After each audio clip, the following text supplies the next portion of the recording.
I don't have to tell you things are bad. Everybody knows things are bad. Everybody's out of work or scared of losing their job. The dollar buys a nickel's worth. Banks are going bust. Shopkeepers keep a gun under the counter. Punks are running wild in the street, and there's nobody anywhere who seems to know what to do, and there's no end to it.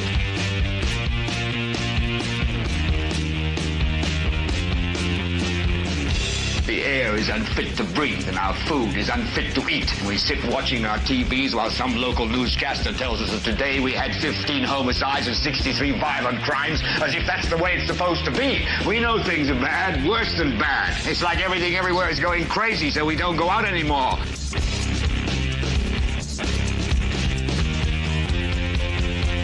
We sit in the house, and slowly the world we're living in is getting smaller, and all we say is, please, at least leave us alone in our living rooms. Let me have my toaster and my TV and my steel-belted radios, and I won't say anything. Just leave us alone. Well, I'm not going to leave you alone. I want you to get mad. I don't want you to protest. I don't want you to riot. I don't want you to write to your congressman because I wouldn't know what to tell you to write. I don't know what to do about the depression and the inflation and the Russians and the crime in the street. All I know is that first, you've got to get mad. You've got to say, I'm a human being. God damn it. My life has value. So, I want you to get up now. I want all of you to get up out of your chairs. I want you to get up right now and go to the window, open it, and stick your head out and yell, I'm as mad as hell, and I'm not going to take this anymore.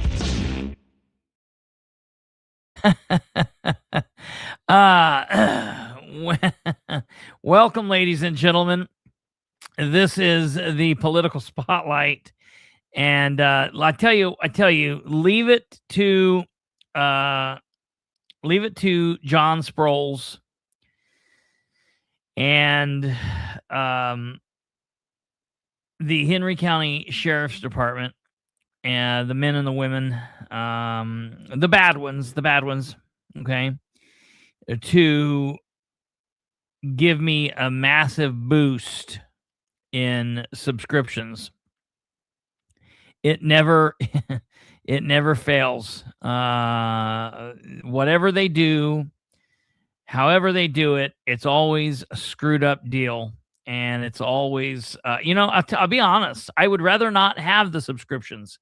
I would rather them not hurt people. I would rather this nonsense not occur. I would rather have nobody watching and them not be violating people's rights and Sproles not be the sheriff. Or if he's going to be the sheriff, know what the hell he's doing. I would rather that. I would much rather that. Okay, ladies and gentlemen, this is the Political Spotlight. I'm your host, Kristopher H. Bilbrey. Producer Kate is here with us and waving down below, feverishly sucking down cigarettes one after another. It's a two-pack night, I think. Hey, listen, she's shaking her head viciously again. That vicious. Hey, listen, before we get started, I do want to give a little bit of a disclaimer. And the disclaimer is we obviously do not censor people here. We don't violate people's rights. I'm not the government, so I couldn't violate your rights if I wanted to. I'm just a person. But we don't censor people here. You say what you want to say or whatever, do what you want to do outside of just a very few things, and everybody knows what they are. Just act normal. We will tell you, and I will say this, because of the nature of what's happening, the nature of what we're going to be talking about, because of the sensitivity, because everybody is innocent and until proven guilty or until they plead guilty, and because we are still very, very, very early in this situation, we are going to monitor the comments that we put up on the screen. So just as a quick little housekeeping measure, We are here live on YouTube. We are live this 596th episode. Another day, another Henry County Sheriff's Department incident. We are live broadcasting from the Lighthouse Studios. It's amazingly not my grandmother's basement or my grandmother's upstairs. My grandmother is about 10 minutes to the south of me. Thank God she's not in Henry County, but just definitely 10 minutes to the south. In the Lighthouse Studio here, and it is Wednesday, January 28th, 2026 at 9:08 p.m. Eastern. We are happy that you're here watching live. For those of you that are watching in the future via replay, we welcome you too. We are here on YouTube, on Rumble, on X, on Facebook, and we welcome you. Our home is YouTube. Until we do something else at some point, the home base is YouTube. So if you're watching via Facebook or you're watching via Twitter or one of the other things, if you can mosey on over to YouTube, that would help us. If you are someone that would consider subscribing, that would be fantastic. If you would hit the like button, we would love that. That would be so kind. But above everything else, share the show with everyone you know and help spread the word. Help get this message out so people can hear this and we can have a good discussion and a debate. You know, people are on all sides of this, and so we're open to that. I'm going to tell you, we're going to talk about two incidents this evening, and for the listeners that are everywhere, I'm going to tell you that tonight's going to be a Henry County night. It's that's all we're going to really be talking about tonight. We're going to be talking about the situation which has really been making its way around social media over the last 24 hours. It's really been getting traction. I have received probably 200 messages from people sending me saying, hey, have you seen this? Hey, have you seen this? And I don't get mad when that happens because nobody out there that's sending me knows who the first person is. So I always say, if something's going on, I don't get mad. Send it to me, because I appreciate that. I would rather that happen than no one sending me anything. So I like that. I will tell you that I've known about this since the 12th. I have heard from the family.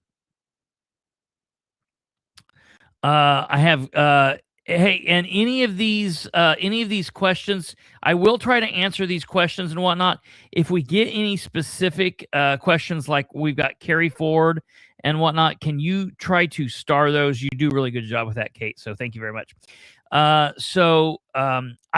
heard about this since the 12th of January, and I've been looking into it, and it takes a little bit of time. I will tell you guys, I already have a record request into the Henry County Sheriff's Department, and I do not have any records back on this yet.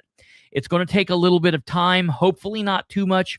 One thing I will tell you is, however bad the Henry County government has been, however bad the Sheriff's Department specifically has been, one thing I can tell you is they are pretty good about getting record requests out. So they do that, and I appreciate that, and I'm happy about that. So hopefully we will have the records quickly on this, and we will get to it. The other thing that we will be covering towards the end of the show is we will be talking a little bit about the other incident that's happened here recently, about the Bell situation, Brian Bell and Amy Bell versus the off-duty deputy that pulled them over. And all of this happened right about the same time. That's how Sproles and his guys and gals like to operate. So the traffic stop on the Bells happened on Saturday the 10th, and this incident seems like it occurred on the 11th, Sunday the 11th, and all of this just happened at once. So we're going to be talking about both of those stories, and we're going to get into it. So I guess we'll just start from the beginning. We'll start from the beginning from my involvement in this, and I'll explain to you where we are from there. And there are going to be things that I'm going to tell maybe out of order or out of different from how you think that you would do it. Great. If you want to do it, get yourself a YouTube channel, rock and roll, and I will applaud your effort. I'm going to tell it in the way that makes sense to me, makes sense to the way that it's come into me. There are going to be things that I might leave out that you might be like, hey, why didn't you say this? Or whatever. So we're going to do this in a way that it makes sense, and understand that this is just the first episode. There will be follow-ups to this because we will have record requests. They will respond to those record requests, and we will get more information. The way that I like to try to tell everybody about this. So first and foremost, I'm not a true crime podcaster. I'm not a First Amendment auditor. I'm a constitutional auditor. I'm a political commentator. I'm not a journalist. So for all of those people out there that still get this wrong, I do not consider myself a journalist. I am under the umbrella of the overarching media, but I am not a journalist. I consider myself a political commentator, and I talk about politics on the local, state, and national level, focus on the state and local. And when things like this cross over into what I consider to be a political topic, we cover things like this. And I do believe this is a political topic. It's a community interest piece, and we are going to be talking about this. So there's a lot to talk about here.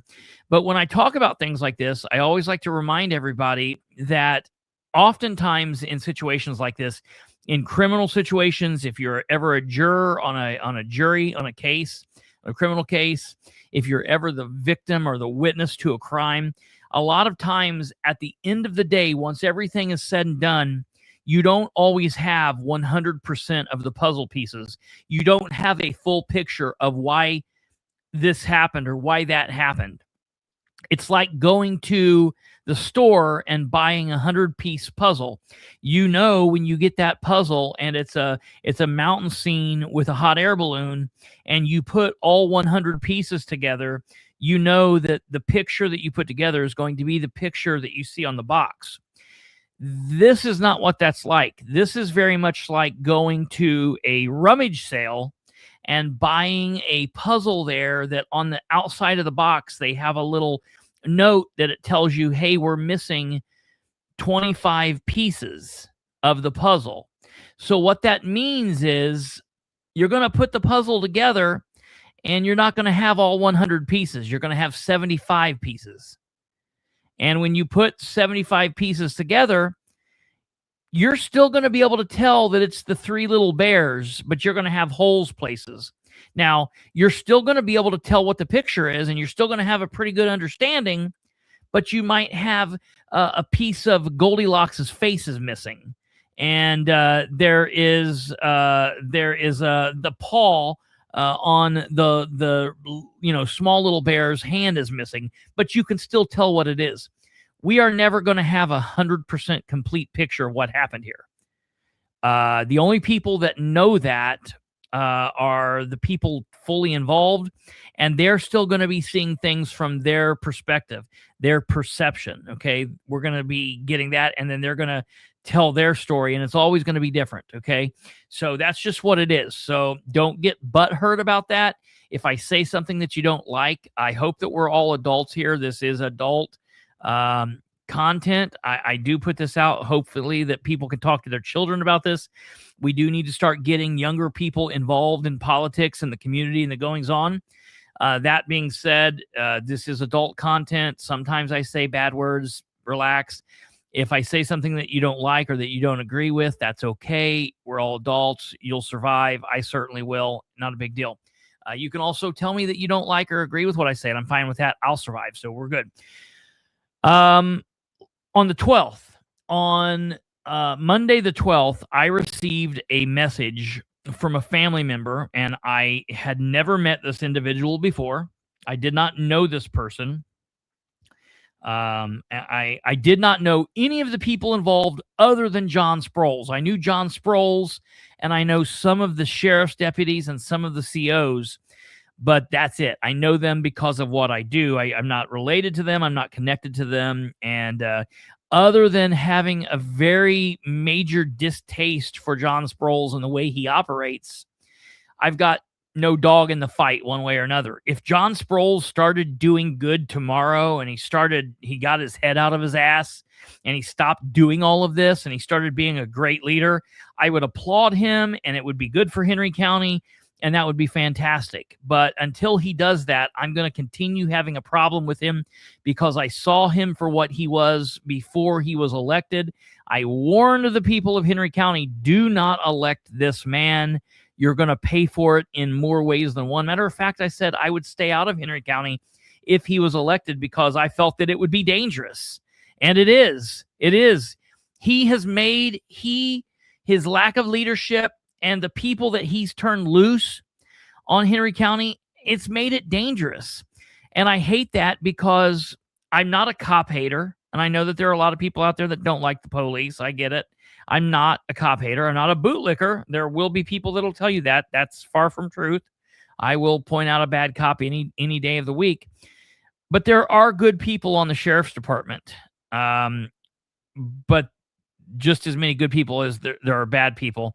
And Sproles' leadership has made this culture of just something really dark. And we are seeing the fruits of his labor over the last couple of years, and it's very bad. So on Monday the 12th, I received a message from a family member, and I'm not going to out this family member unless they choose to out themselves or whatever. That's fine. I'm just not going to do that. And I do want to say this as we get ready to get into this narrative. Please, please, please, if anyone out there has information about this, if anyone out there would like to communicate with me that you're not familiar with me, the program, or any of the team here, what we do, you can contact me by way of Facebook message or by email or whatever. You can get a hold of us and we will communicate with you. And we will not burn sources. We do not burn sources. I'm not a journalist, so I don't need to say, hey, I have a named source, da-da-da-da. We have never burned anybody here. We will not burn you. I will not give your information out. And I won't even talk about what you've told me unless and until you tell me that I can. So there's my contact information going up on the screen now. Please reach out. Don't reach out now. I'm on the show, but you're free to do that. And if you have information about this or anything else, we'll do what we can. So I was reached out to by a family member, and the family member says, hey, Mr. Bilbrey, I have a family member that's in the Henry County Jail, and he was beaten up yesterday.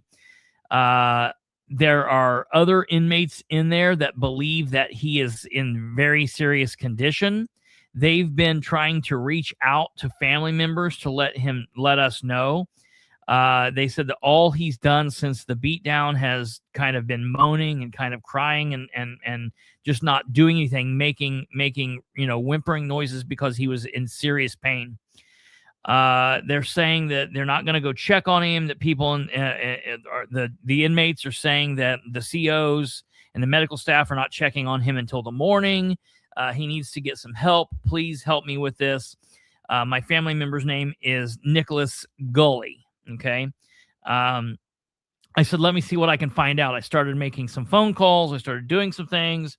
The family member reaches back out to me on January 13th. Okay. So now this is 2 days since the beating, and says, hey, they still haven't taken the family member for x-rays.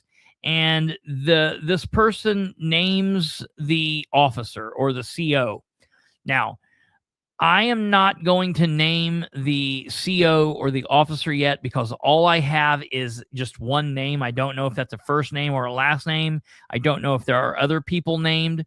We will know that information soon enough. And if you guys out there know the name or if whatever, you're free to put it out there. I don't know it yet, but we will give it to you as soon as we have it. And anybody involved in this, we will put this forward because it should be public record. And I'm not putting it forward to ever say I'm doxing somebody. I'm not. Everything I'm talking about here, I'm talking about doing things legally. I'm not trying to tell anybody to do anything underhanded. Do not break the law. You need to govern yourselves accordingly. Nothing that we talk about here is legal advice. I'm not trying to whip up a crowd and say, hey, go after them. We can protest. We can the First Amendment is there to voice our displeasure and to give our grievances to the elected officials, including the sheriff. But I'm telling everybody to act accordingly. I'm not sending out any kind of crowds or doing anything crazy there. But we will put out the information as we have it. So I started making some contacts and calling, and I don't know if this is why. I'm not going to say, hey, I got him moved or whatever. I'm not going to say that. I don't know what ended up happening, but essentially we're going to talk about Nick. I don't know if he goes by Nick or Nicholas. I'll just call him Gulley, his last name, because I don't know if he goes by Nick or Nicholas. I'm not really sure. Maybe the family member, his mother's here. I don't know if maybe the mom can let us know if he goes by Nick or not. I don't know. So the other thing I'm going to tell you here is I'm not going to tell you that this is like the poster child for this is like the poster child for like the Boy Scouts. Okay, they're saying Nick, so okay, that's good. I appreciate that. And there are family members that are here watching, so just FYI. Obviously, anyone that knows this young man, 35 years old, knows he's had some trouble with the law. We're not saying that he's a saint and that he's, lived a golden life and that this, we don't know how he got in jail. Obviously, he's had some issues. It's no secret. He's had issues with substance abuse. That's no secret. And he has had run-ins with law enforcement. Okay. That's not a secret. That being said, short of somebody attempting to kill someone, if I am stopped by the police and I'm pointing a gun, I would expect to probably not walk away from that. If I am trying to rip somebody's head off and a police officer body slams me or whatever, I'm expecting that. Okay. Force should meet force. And I'm not saying that. But it doesn't sound like that's what's happening in this case. It sounds like this was definitely way out of bounds. So it does not appear that this force was justified in what this situation is. So it does not matter that Nicholas has had a history with law enforcement. It does not matter that he could have been a sex offender. He could have been a drug kingpin. He could have been a murderer. And as long as he was not acting violent and hurting people in jail at the time or fighting and carrying on, what happened to him in this instance seems to be above and beyond what should have been happening. Okay. So Nicholas was apparently on parole. All right. And so I'll be honest, I haven't even looked into the criminal past because I will look into that, but that doesn't matter at this moment. It doesn't matter for what happened. So he was on parole and he was booked into the Henry County Jail on Friday, January 9th for a very minor misdemeanor crime. He was booked into the jail for criminal trespass, which means he was someplace that he shouldn't have been after having been given other prior warning to not be there. Someone called the police, and we're not getting into that. That can be another day, another story. They called the police, and because of his legal standing and what was going on, he was arrested, and he was booked into the Henry County Jail on Friday, January 9th for criminal trespass. And because he had been on parole and he was booked in, a judge put him on a 15-day hold. So it's not a situation where he was going into jail and he could just bail out, because I've had people say, well, wait a minute, why didn't he bail out? Why wasn't someone bailing him out? He was put on a hold for 15 days. So he was booked into jail for criminal trespass, and 15 days from January 9th, if we look at what that would have been, 1, 2, 3, 4, 5, 6, 7, 8, 9, 10, 11, 12, 13, 14, 15. If it's calendar days, he would have been able to be released on the 24th. If it's not calendar days, 1, 2, 3, 4, 5, 6, 7, 8, 9, 10, 11, 12, 13, 14, 15.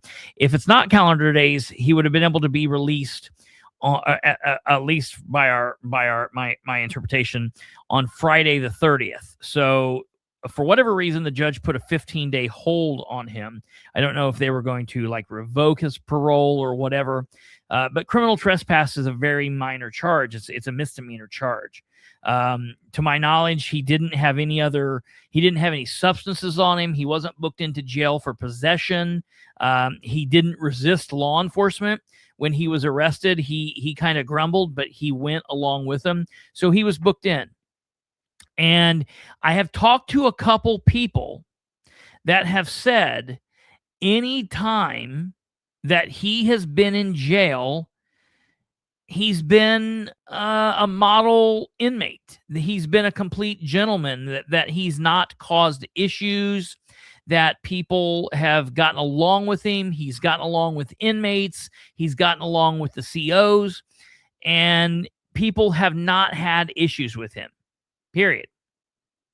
I have heard that from a number of sources. People who have been COs, people who are currently COs, people who were COs but are no longer COs, and inmates. I've heard this from several different individuals, that he really just was an okay individual in jail. You know, they never had problems with him. So he was booked in on the 9th, and then we really don't know a lot. And this is what sucks. All right, so KMW is saying he's never really been an aggressive or violent person that I've ever known. And I've heard this from a lot of different people. So then the 9th, Friday the 9th, Saturday the 10th, and then at some time on January the 11th, Sunday, January the 11th, the quote-unquote beating is coming into play. And we're hearing that a CO either told him to put his hands behind his back, he had his hands behind his back, or he was handcuffed. I'm not really sure which, but we will find this information. And that at some point after that, for whatever reason, they went hands-on, and that he was beaten, he was slammed down to the ground, and that while he had been thrown to the ground, that a CO basically fell on him, landed on him with his knee in his chest. Now, I've heard, and the family's here, I've heard that Nicholas is like 6 foot, 6'1", maybe 160 pounds. You know, I'm going to say something that's not the nicest to say. It is. I've heard that his drug of choice was meth. And, you know, a lot of times people who've been on meth, they don't look like me. They're not great big fat people. You know what I mean? They are skinny. They're small. They're wiry. And so, you know, it's not like I fell to the ground and somebody jumped on me, you know, which it would still hurt me, I'm sure. But this guy seems like he was small statured. And yes, sir. Absolutely. Everybody's here for Sproles. And so he was wiry. And so, you know, I could imagine, my God, if you got 106, I don't know the CO that went hands on with him. Is that person, you know, a bodybuilder? Do they lift up? Do they lift? You know, we saw the deputies, and there's a picture here. Let me run this picture to you here and show you show you this picture here. Stand by 1 second. Here's a picture of John Sproles standing with the corrections people. And this was taken on the 23rd. Look, I mean, save for a couple of these women, these all look like pretty big boys. I mean, if this dude in back was the guy, my God, if the dude right here in front was the guy, if Guffey, I mean, I don't know who it was, but if it was one of these people, they all look to be pretty big people. You know what I mean? And the irony of the photo, awesome jail staff alert. I want to send a shout out to this awesome group of corrections officers working at the jail today. They do a wonderful job keeping the jail operations running smoothly. The jail is always kept in pristine condition. The inmates are treated with respect and care until we jump on their heads. They uphold well the official mission statement of the Henry County Sheriff's Office: do justice, love mercy, be humble, and crack ribs. You know what I mean? They're really getting in there and doing it right. So I'm going to be clear and say we don't know what led up to the fight. We will know that soon enough. We'll have video of that. And I want to tell everybody, the videos, all of the videos that are going around for Fox 59, there's a lot of people on TikTok that uses the videos of John Sproles using the shotgun, the beanbag shotgun, and going, "Woo, we can go all night," and doing all of that. There was a corrections officer that was fired around all of that, but nobody leaked that footage. That footage, all of those videos are from yours truly. When I found out I was at the Henry County Sheriff's Office about 4 hours after all of that stuff with Marquette Neal went down. And I saw John Sproles was running around, and people there were running around like crazy people. And I knew something was up, and we started talking to people. And because of that, I was able to put a records request in for that footage, and I got all that footage in very quick time. And all of that video that is out because for Marquette Neal stems from our look and investigation into that. And people have cropped our stuff out of it. I don't care about that. I would rather that not happen. Give us a little bit of credit for what's happening. But as long as the information gets out there, that's what matters.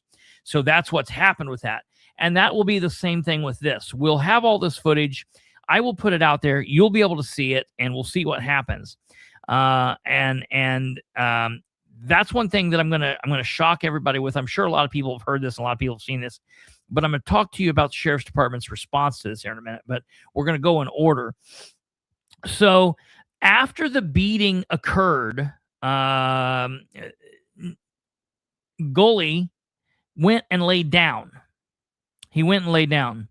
We got somebody here that says, I was locked up with Nick, and he was legit the most down-to-earth person ever. He was never violent. I hope he comes through all of this. That's fantastic. And I want to tell you this, my thoughts and my prayers. I'm a believer. I'm a Christian. I fully believe in Jesus Christ. He's my Lord and Savior. And I very much believe in Jesus. And I'm praying for Nick. I'm praying for his family. My family's praying for Nick. And so I'm wishing him and his family all of the best and a very speedy recovery through this. And our thoughts and prayers are for him. And so I like hearing the good messages of people saying like, hey, this guy was a good dude. We've all got issues. People have trouble. Some people have more than others. The punishment has to fit the crime. And in this situation, I really don't think that it did. So the beating occurred, and nobody contacted the family. Nobody told the family what was happening. So the next day, on Monday the 12th, inmates were so concerned about this, they were reaching out to the family and trying to get a hold of somebody and saying, hey, we're really concerned about Nick. Something's not right with him.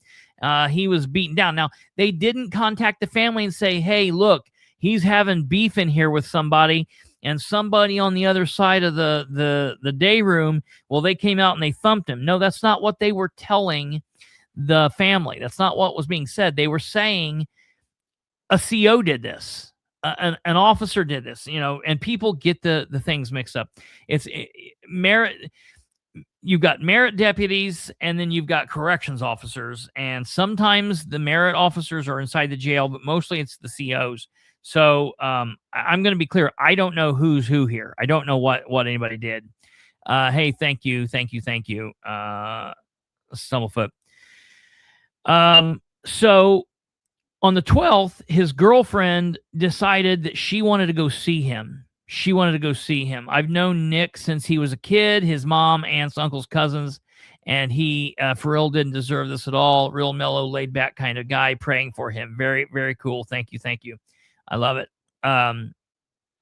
So the girlfriend goes and visits her boyfriend on Monday the 12th, and guess what she sees when she gets there? She goes into visitation, and Nick doesn't walk in by himself. He can't. He's kind of carried in by the CO. And he sits down in the chair, and guess what? He can't sit in the chair. He's like kind of leaning over. He can't hardly speak. He can't hardly sit. He can barely breathe. And after a very short time with the girlfriend, he says, nobody cuts visitation short. You don't cut visitation. Nobody's in a hurry to get back to the bunk, back to their cell. But he said, I got to go lay down. I can't sit here. I got to go lay down. And he doesn't get up and walk out by himself. He goes back into the back with the help of a CO. They're like helping him along. And the girlfriend can tell something's not right. So she leaves the visitation booth, and she goes right then.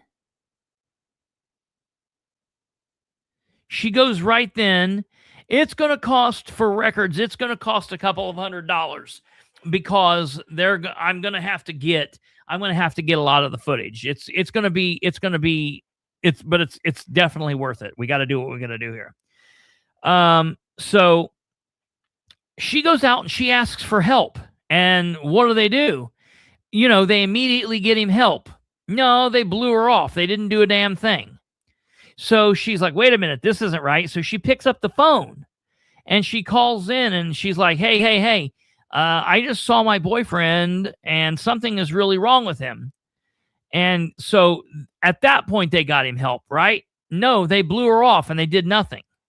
They did absolutely nothing. Even though he looked bad, nothing happened. So on Monday the 12th, now his mother, a mother wants to be there, a mother wants to be protective. The mother was not in Newcastle at the time, from what I'm hearing, but she is trying to get him help. Makes a couple phone calls on Monday the 12th, calls trying to get some help, calls at 8:23 a.m. Hey, thank you very much thank you all for the donations. Thank you.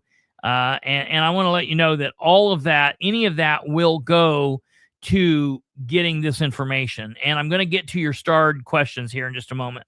Just kind of walk you through all of this. So mother calls at 8:23, doesn't get any help. Mom calls at 10:11 a.m., doesn't get any help. Mom calls at 7:55, doesn't get any help. Finally, Mom gets through to somebody that's going to give a damn. Mom gets through to jail commander, Stacy Guffey. Now, I got to tell you all something here real quick. When I first started poking around in Henry County, I'm a Delaware County boy, okay? I grew up, I went to Delta, I was born and raised in Muncie, lived in Muncie, went to Ball State, moved to London, England, came back from London, England, moved in here, back to Muncie, started doing my thing. I lived in Winchester for 10 years. I did a thing over there. hard labor. And then finally, I moved back to Muncie. I'm in Muncie. But when I started poking around in Henry County doing what I do, Stacy Guffey is one of the first people I really met and talked to over there. And Stacy and I were always really close. We were very close. I when he was the coroner, I thought he was going to do a good job. I thought everything was going to be great. And I had no problem communicating with him and all of that. Stumblefoot, thank you very, very, very, very much. You did not have to do that, but I do appreciate it. And all of that will go to getting this information and keeping up any investigation on Henry County and all of that. So I'm sorry, that 20 threw me off. When I first was in Henry County, I started talking to Stacy Guffey. When he got mixed up with John Sproles and he became the jail commander, I've got to say, thank you, Catherine. Damn it. Thank you, Catherine. Thank you as always. Thank you to all of you. Thank you. And that, again, will go to the records. When Stacy got mixed up with Sproles, he completely changed. I have a hard time dealing with him. I find him to be very unwilling to communicate. I find him to be very untrustworthy. And he's not the same person. So when I heard that she got connected with the jail commander, a lot of people say, ooh, she got connected with the jail commander. Well, he's going to get her some help. Well, the jail commander is Stacy Guffey, and I knew that nothing was going to come from that. And guess what? Stacy Guffey says, hey, he's been to medical several times. He's fine. Everything's okay. He's fine. There's no problem. He's fine. You don't need to worry about him. He's perfectly fine. Telling a mother that. Could you imagine telling a mother, oh yeah, he's fine. Don't worry about it. He's good. And this was on January 12th. Okay. Then that's January 12th. That is Monday, January 12th. He lays there the 13th. He lays there the 14th. He lays there the 15th. He lays there the 16th. And then he's there on Saturday the 17th. Now listen. He's there on Saturday the 17th. Mom calls again to trying to get information. He's not calling. They know something's up because he doesn't go without calling his family. He's not, he blows them up. He calls them all the time, but he's not been calling them because he's just been laying there. There are some who have said, and I need to research all. There's a grain of salt with all this because I need to research some of this, but I'm hearing there are allegations that he was actually put in like a solitary. He was put in by himself because, well, we don't know why. We don't know why. Do we believe that it was because they didn't want the other inmates knowing how bad he was? Was it because they didn't want him telling the other inmates to, hey, get in contact with my family? Why would they put him in other cells by himself or in solitary? What's going on for all of the days that he's laying there in pain, not breathing very well, carrying on? And it's not like he's making this up. And I'm going to be able to prove to you that he's not making this up. I'm going to prove to you that on Tuesday the 13th and Wednesday the 14th and the 15th and the 16th and the 17th and the 18th, he's not making this shit up. And the way I know that he's not making this shit up is because he is, we know where he's at now, okay? So on Sunday the 18th, his girlfriend gets a notification at 8:30 p.m., around 8:30 p.m. on Sunday the 18th.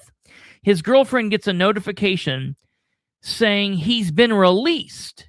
Now, the family was told he's got a 15-day hold.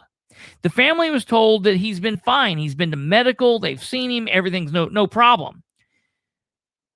So why is girlfriend getting a notification on Sunday the 18th that he's been released? They say he's been OR'd. He's been released on his own recognizance. But they also say the jail had to call 911 for him. They had to call 911, and he's been taken to the hospital, to Henry County Hospital, via EMS, and he's in the hospital. And when the family finds out where he's at and what's going on at the Henry County Hospital, they find out that he is in the ICU. And for all of the people that are not medical people, that's the intensive care unit. That's where you go when shit's really bad. And I'm not trying to make light of this for the family members. I just want people to understand how bad the situation is. You don't go there when everything's hunky-dory and you're fine and you've seen medical. You go there when shit is really bad. Okay? So the family finds this out, and they go in and they're trying to figure out what the hell's going on. Okay? Keep in mind, the jail's telling the family from the 12th to the 17th that he's okay. Then on the 18th, they OR him, but they call 911 to get him an EMS ride to the hospital. And then on Wednesday, the 21st, somewhere between 2 and 3 o'clock in the morning, he's lifelined to St. V's in Indy. Now, I want to say this. I was told, quote unquote, lifelined. To me, when someone says lifelined, that means the helicopter. That means the bird. There are some people that will use the word lifeline, meaning when you're taken via ambulance from one hospital to another via lights and sirens. I am not 100% sure if it was via the helicopter or the ambulance. I will tell you this. He went from ICU in Henry County to ICU in St. Vincent's in Indy. He went from ICU to ICU. Okay? He went either way. I'm being told that he went via the helicopter, and they're using the term lifeline. There is also an ambulance service that they'll do that as well. So I'm going to find that out 100%.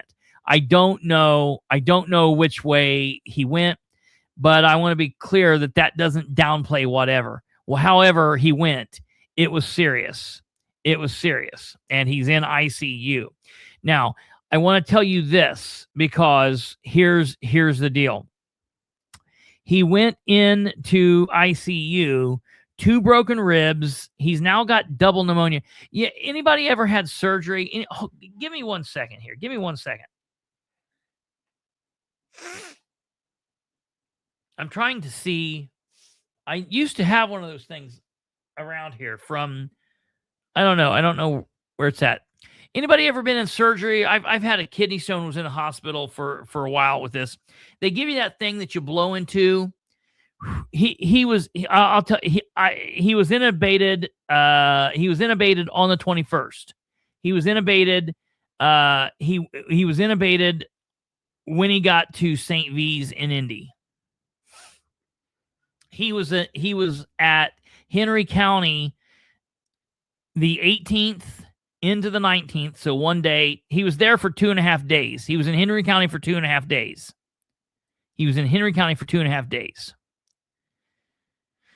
He was taken there at about 8:30 or 9 o'clock on Sunday the 18th. And then from there, he then was taken to Indy at 2 or 3 a.m. On Wednesday the 21st. They intubate him. Okay. Yeah, Stumblefoot, that's right. Also, keep this in mind. They OR'd him. Remember, he's still on a 15-day hold. What the hell's going on with that? Does that 15-day hold not matter? Did a judge get involved with this? Was a judge aware? Hey, we don't want somebody, kicking the bucket here. And I apologize. I'm not trying to be gross. And please forgive me. I'm just saying it's gross what Henry County's doing. And I'm just trying to be very clear. And Catherine, we'll get all this. Some of these things I don't know answers to. The family's here. But we will, as soon as I find all that information out, I'll let you know. And we will get all that information out. So he was intubated when he gets to St. Vincent's, which means they stuck the thing down. Okay. Not actually in a coma when he got to Henry County. He declined as he was there. Yeah. And that's honestly the situation. I think maybe Stumblefoot was being a little facetious, but close enough. Okay. ICU at St. V's, 2 broken ribs. He's got double pneumonia. He's got a blood infection in his brain, bruises on his neck, chest, and breastbone. Now bed sores. He's tachycardic, heart rate's going all over the place. And now he's got shingles. He's got shingles now. Now, here's the thing. Here's what's crazy to me. That thing that you breathe into when you go to the hospital and you have a surgery and they're like, hey, you're in the hospital bed. We don't want your lungs to get weak. You break your ribs or you have something going on. They have you breathe in that little machine and that floats the ball up because they want your lungs to be strong. The reason they want that to happen, ladies and gentlemen, is so you don't lay there and get pneumonia. They don't want you to be there for a surgery. They don't want you to be there for a kidney stone where they've had to go in and remove it. They don't want you to be there because they've given you a knee transplant, a knee replacement. They don't want you to be there because you've broken a femur or because you've broken a rib in a car accident or getting jumped on in the jail. And because you're there in a weak condition, develop pneumonia. So they give you that thing to breathe in. I will say, and I'm not a medical doctor, but I'll tell you, I fully believe that this young man laying in a nasty jail from the 11th, the beating happened on the 11th to the 12th, the 13th, the 14th, the 15th, the 16th, the 17th, and the 18th. The man laying there, broken, beaten, battered for 7 days before being transferred to the hospital. And he was so bad when he got to the hospital, they put him in the ICU and he continued to decline and was so bad they decided to get him to Indianapolis. And now he's got double pneumonia,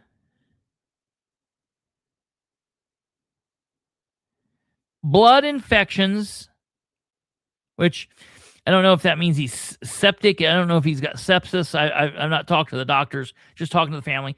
Blood infection. He's got an infection on his brain. Bruises up and down his neck, chest, and breastbone. Bed sores, tachycardic, and he's got shingles. Now,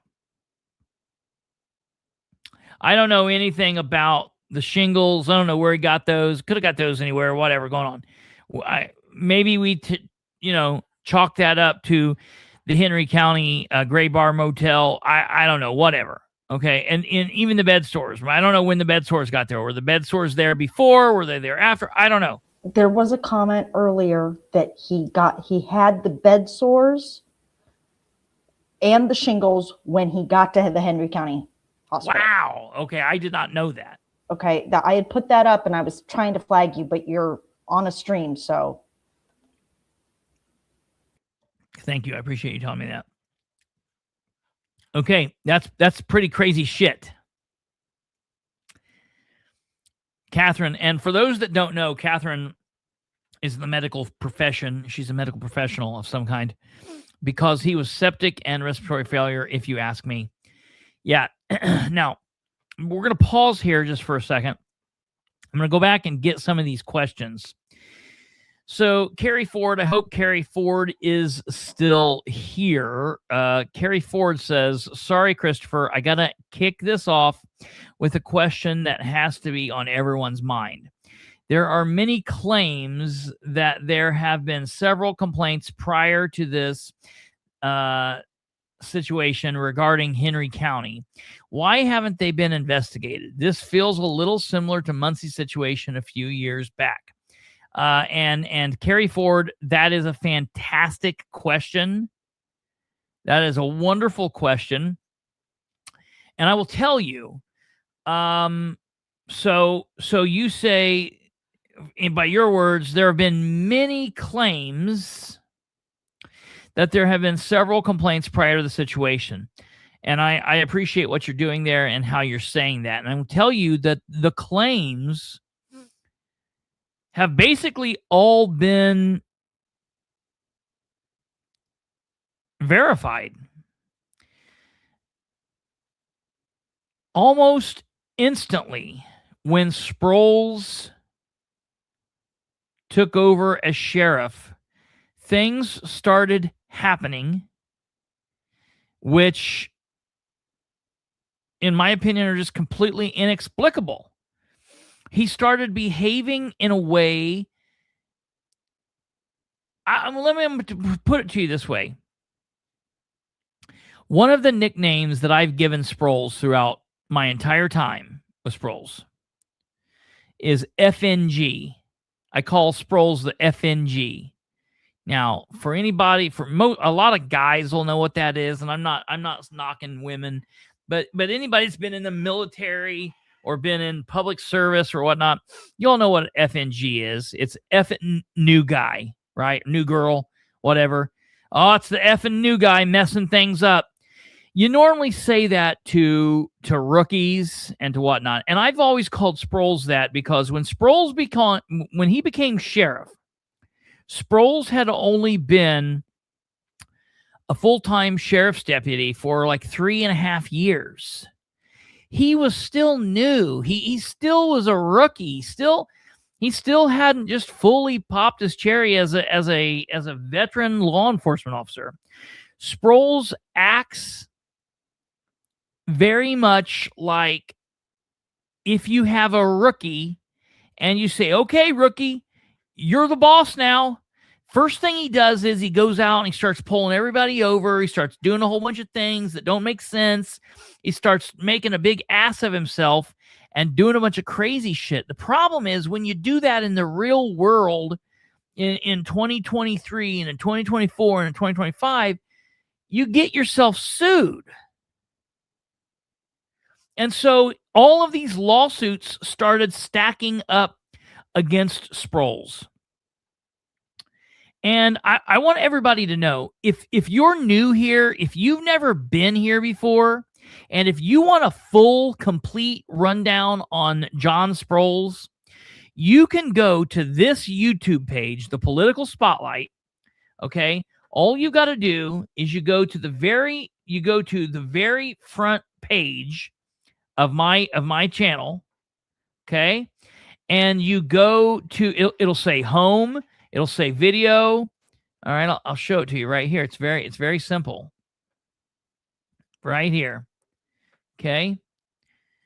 You go to home, video, shorts, live, podcast, playlist, and you click on playlist. And when you'll click on playlist, you'll see there's a couple different playlists. Most of these things are just live, and they're right here, and they're all together. That's the podcast down here at the bottom. But the second thing here, the very second thing, is Henry County, Indiana Sheriff John M. Sproles. He, out of all of the political crap going on in everything that I cover, Sproles has been so bizarre and done so much weirdness. I have devoted his very own playlist for him. And there are 98 videos in there. And those are the videos where he's extremely racist.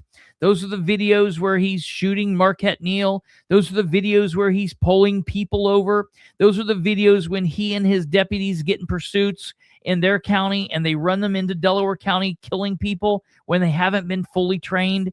It's when he's finding a black guy in a black car that he finds suspicious and he tries to pull it over, even though in the state of Indiana, it's illegal to pull over someone just because they're suspicious. That's not a reason to pull somebody over.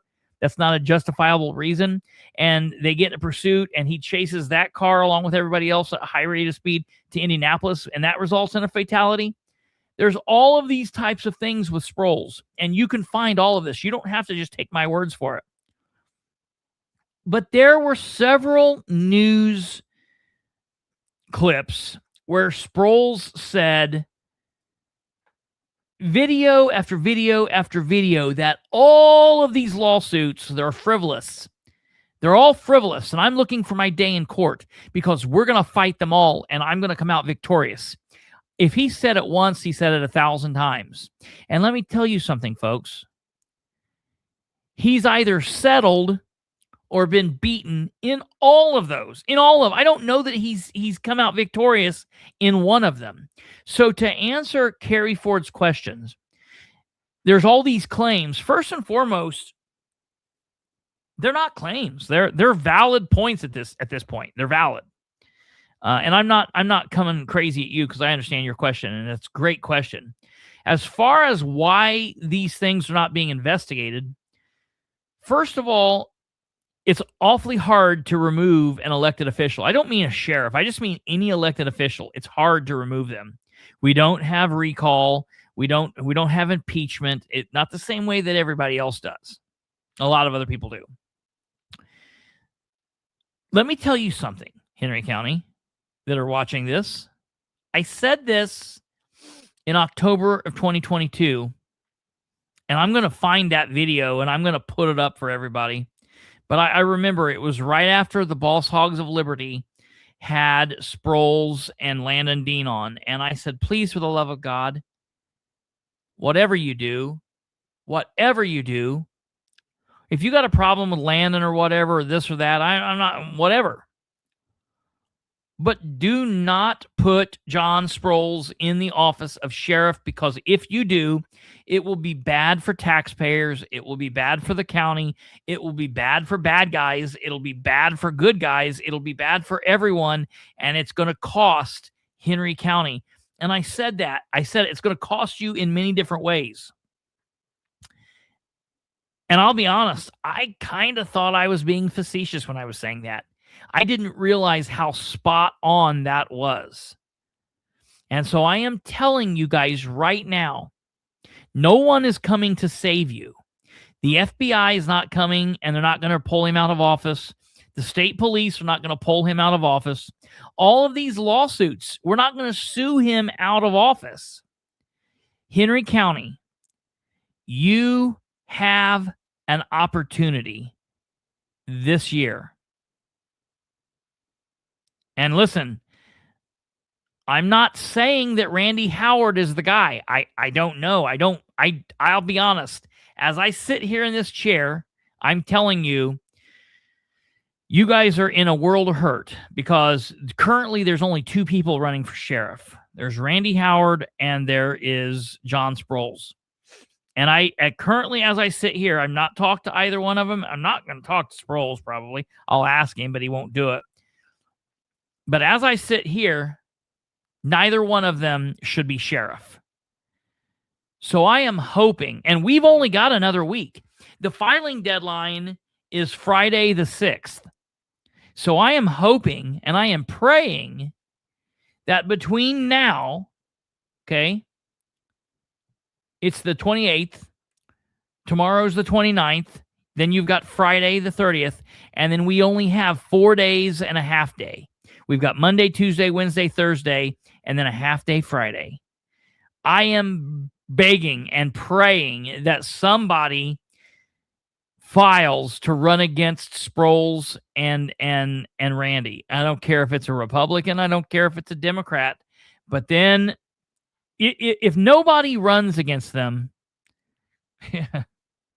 My dad was a big sports fanatic. He watched everything. He watched basketball. He watched football. He watched baseball. He watched it all. I don't give a damn about sports one bit. And my dad used to watch when I was a little kid. My dad would watch the sports games, even if he didn't like either of the teams. And sometimes I would say, hey, who are you rooting for? And my dad would say, I don't like anybody. This is one I'm just rooting for the roof to cave in. And I'm going to be honest. At this point, if these are your two candidates, that's where I'm at. I'm just kind of rooting for the roof to cave in.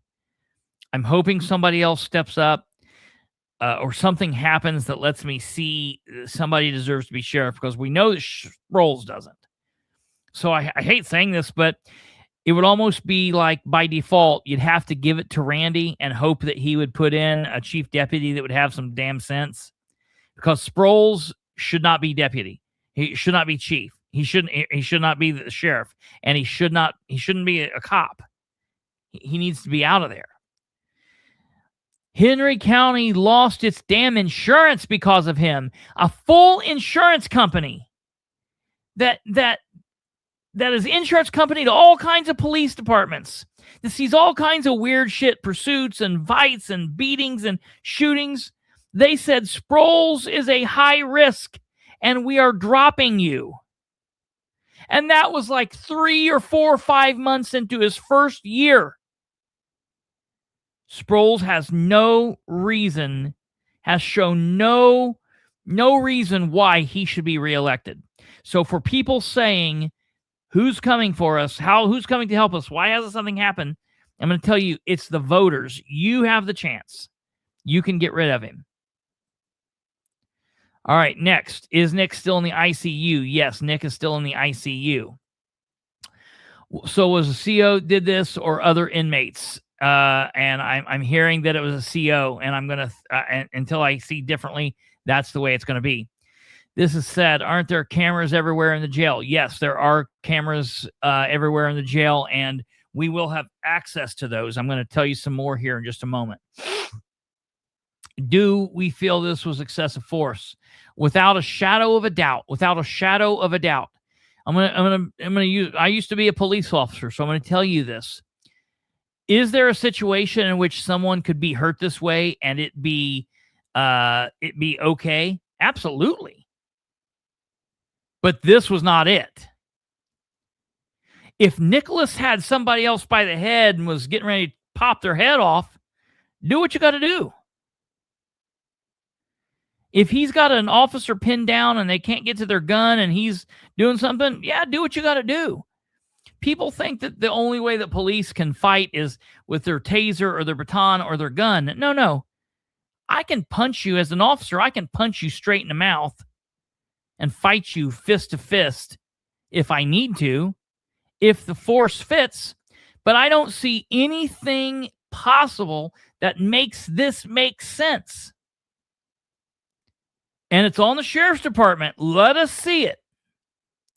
Let us see what was happening that makes this make sense. If an inmate would have done this, that inmate would have been charged. Absolutely, Kate. Absolutely. So do we feel that this was excessive force? This is over excessive force. This guy's in the ICU. Very well could be attempted murder. Where was Sproles over these several days? Was he in the jail? I don't know. I don't know. That's going to be that's a question that I have, and it's a question that we will be getting an answer to. Has Sproles made a statement? Yes. Well, stand by. Partially, we'll get to that. Stay right there because I'm going to let you know what we're hearing about that so far. Ashton Robbins, he's not an aggressive person, not who he's ever been. Absolutely insane. Who did this to him? Anyone know if CO has been suspended or anything? I will tell you this.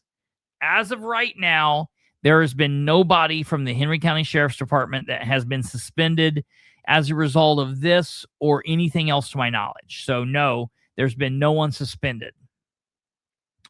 When is the next election for sheriff? Well, Kenny Lenny, It's this year. You will vote in May at the primary. That's when people who vote Republican will vote for the Republicans. If there's 2 Republicans, you'll vote for the best. So right now there's a Republican. Sproles is a Republican, and Randy Howard is a Republican. So Republican voters can go vote for whoever they want to win the most. And anybody can poll a Republican ballot if you so choose to do it. But you understand that there's consequences with that. You can't run for 2 years as a Democrat, yada, yada, yada, whatever. The bottom line is people could go and poll a Republican ballot and vote against Sproles. That's in May. Then whoever wins in May, if there's a Democrat challenger, then they will face that Democrat challenger in November. So there are 2 elections in May and November, which means there are 2 chances to get rid of Sproles. So FYI, that's there. Okay. So when was the next election for sheriff? Okay, that's that. FAFO Felicia, did Nicholas have a head injury shaped as a triangle such that it looked as though his head bounced off the corner or something via what I was told? I don't know anything about that. I've told you the injuries that I've heard that he had. I don't know anything else other than that. Kate, I'm going to send you something. Can you put it in the overlays when you get a second? Give me a second here. Let me find this. Okay, right here. Yeah, just when you get a second, put that in the overlays. So, I've told you all of the injuries that I know. I have not heard anything about a head injury. If there is, his mother's here, so I don't think I don't think that there is a head injury, but if there is, she could speak up. If the inmate hurt each other, they get immediately charged and time, but they didn't get punished at all. Well, yeah, right. That's a very good statement. You know, if they're trying to say that an inmate did this, let's see, where's that inmate? Has he been charged? What's going on? That's very interesting. Shockproof. How long was he at Henry? Thank you, Kate. How long was he at Henry County prior to transfer? We've answered that question. How many times did medical see him in the jail? We don't know that. I'll let you know as soon as we do know. We got nothing there. Does the Henry County Jail have medical unit? Yes, they do have a medical unit with regularly staffed correctional care nurses. Nurses. Yes, they do. They absolutely do. I don't know what the deal is. I don't know. We'll know that as soon as we do.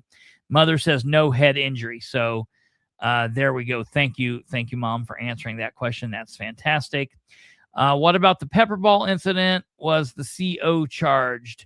CO was not charged. Kate asked that great question. There was no charge with the pepper ball incident. Very weird deal with all of that. Okay. Oh, no, excuse me. I thought you were talking about, no. Let's back up with that. I thought you were talking about Sproles. So Sproles shoots Marquette Neal point blank with a beanbag shotgun, something you're not supposed to do, and they're trained not to do. And Marquette Neal ends up having to go to the emergency room via ambulance, very similar. Ends up getting 96 stitches. Sproles is not charged. Nothing happens of that, and it is what it is. Okay, it results in a lawsuit, which is very bad for the county, and it was very, very, very bad.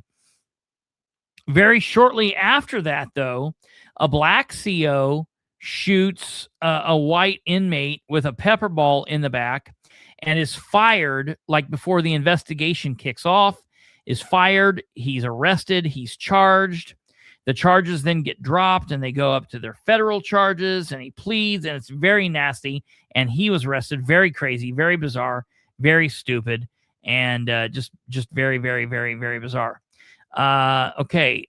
Lisa Jones says, have you done a FOIA request for videos? Here is a bit of information for everybody out there. This is going to be education time. So first and foremost, the answer to that is yes-ish. Yes, I have filed a records request. I've already done that. We will have the answers to that very soon. I'll tell you more about that here in a moment. So in the state of Indiana, Indiana has what's called the Indiana Access to Public Record Act. It's called APRA, Indiana Access to Public Record Act. And this is, I promise I'm not being a smart ass. It sounds like I'm being a smart ass, and it's like, ooh, you know, I'm not. I'm just trying to help people because the elected officials actually give people shit for this behind the scenes. So you only file a FOIA request when you are filing it with the federal government, specifically because it's a federal Freedom of Information Act document, and that's for federal government. At the state level, here in Indiana at least, it's called APRA, Access to Public Record Act, and it's the same thing. They give you the same records and everything. It's actually, we get a little bit more protection and a little bit more under the APRA, so it's a very good deal. But yes, I have filed an APRA request, and the sheriff's department has already made a response to me on that, and we'll talk about that here in just a moment. Moving down here, Hillary Gullion says, what's crazy to me is how much you are reporting regarding the situation, yet continue to speak as though you know the details. Just like shingles you mentioned, and you were completely wrong. I encourage you to conduct your investigation prior to going live so you have solid proof instead of defaming an elected official.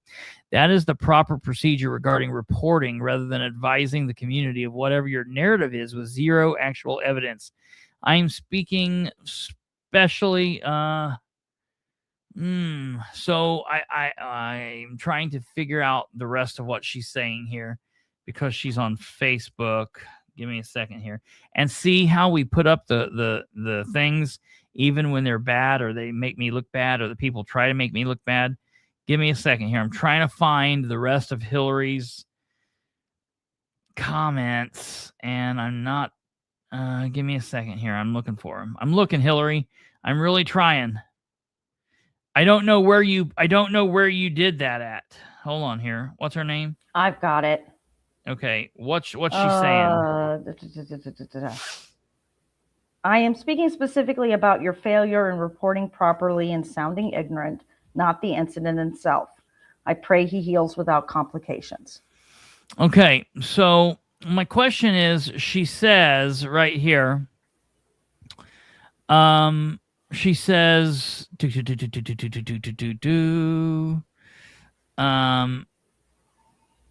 something about the shingles. Where did that go? Conduct your investigation prior to going live so you have solid proof instead of defaming an elected official. First of all, you're not defaming an elected official.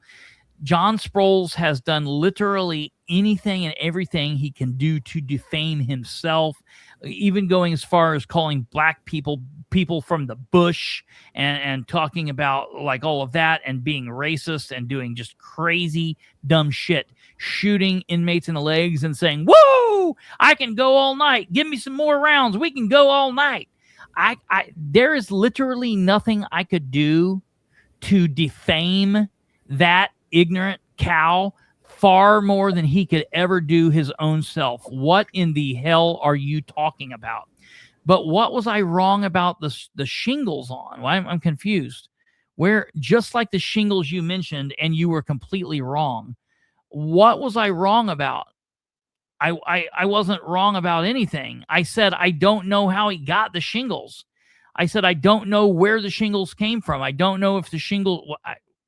Tell me what I was wrong about. Specifically, what I said about the shingles was I don't know where or how he got the shingles. I don't know if he got the shingles at the jail. I don't know if he had them before. I don't know if he got them in the hospital. I have no clue where the shingles came from. I don't think I was wrong there. I specifically said I don't know. And I don't know if you tuned into this at the beginning or you tuned into this in the middle.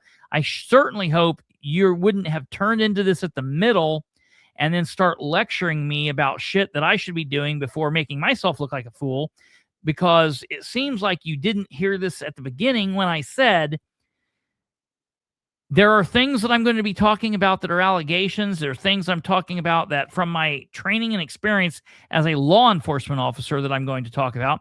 There's also things that I'm going to talk about that may turn out to be wrong, and we always correct those. But a lot of what I'm hearing and a lot of what I'm talking about is leading me to say the things that I'm saying, and they are based in fact.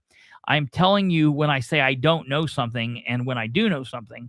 And I specifically said with the shingles that I don't know how or where those came from. So if you are still here and you would like to comment, please do. Let me know where I was wrong, prove me wrong, or do whatever. I would love for you to do that. But until then, I think you're wrong. All right, next up. Okay, Valerie Ann. If it were an inmate, they would have rushed to put out that information, maybe not given names, but they would have let the public know right away that it was an inmate on inmate. And that's a very, very real possibility. And then Brenda Greider, hey, look at this. Could someone run as an independent for sheriff? And when would they have to sign up to run? Just wondering. Okay, that's a very good good question. So you could run as a person could run as an independent, and they would have to, it would be best to contact the Indiana Secretary of State's office to find out, but they would have to get signatures. You'd have to get so many signatures based off of like the previous election, yada, yada, yada. And you would have to have those turned in sometime in July. You could also, you or a person, somebody out there could run as a libertarian, and you probably, well, being in Henry County, you could reach out to the Libertarian Party in Henry County. If you didn't want to reach out to the Boss Hog people, you could probably reach out to Kate, and Kate could tell you what you needed to do, but eventually you'd have to deal with the Boss Hog people because they're the party in Henry County. I really hope that Hillary lady comes back and proves me wrong or tells me. I'd like to know what else she's talking about. Okay, moving on here. Let me see. What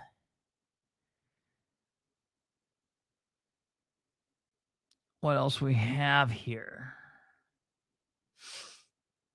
Okay, that's a really good statement, Jason. Jason, that's really good. Nobody's wanting to run for sheriff to step into the town mess that he's created, and that's yeah, that's very real. That's very, very true. And it's going to have to be a very special person. It's going to have to be a very, very, very special person to do it, because they're going to have to clean up this jackass's mess. They're really going to have, it's going to, here's the thing. I would say somebody that's going to run for sheriff, what I would do if I were giving somebody guidance, I would say, here's what you need to do. You need to step up and you need to say, here's what I'm going to do. I'm going to run for sheriff. I'm going to serve one term. The only thing that I'm going to do, here's the only thing this is my only campaign promise. I am going to unsproles the county.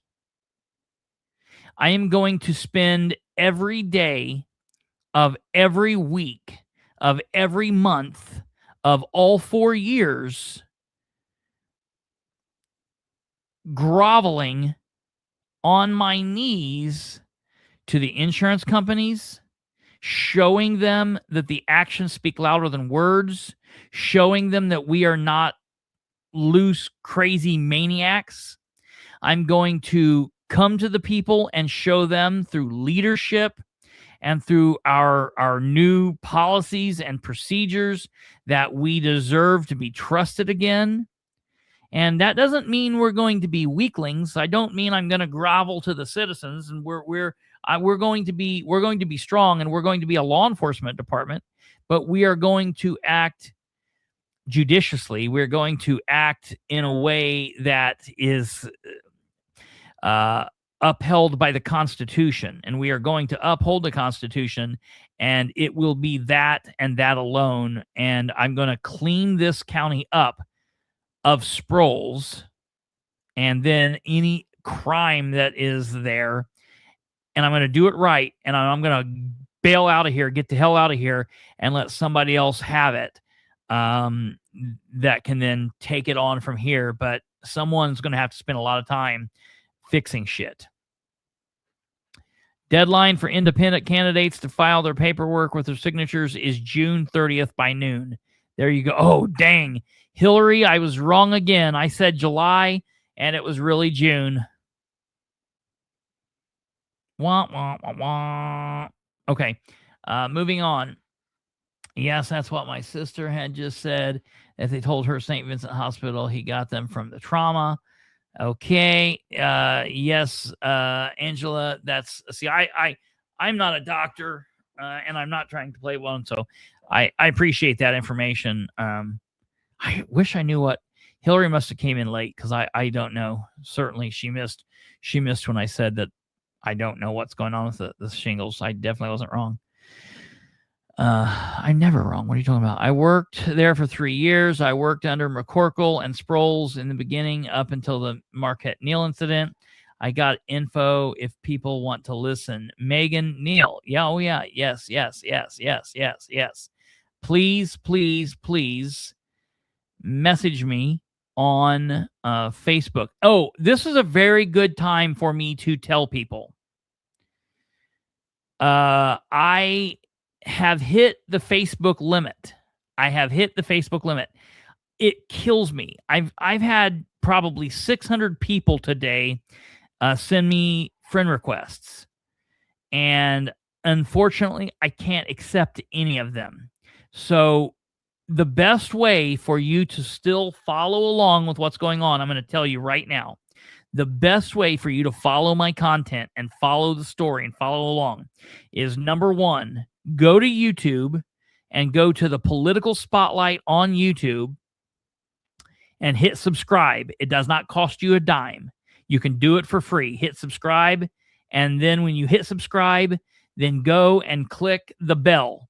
And that will notify you just on YouTube. You won't get them on your phone, all this crazy shit. It'll just notify you on YouTube when we go live. We are live 5 nights a week: Sunday, Monday, Tuesday, Wednesday, Thursday.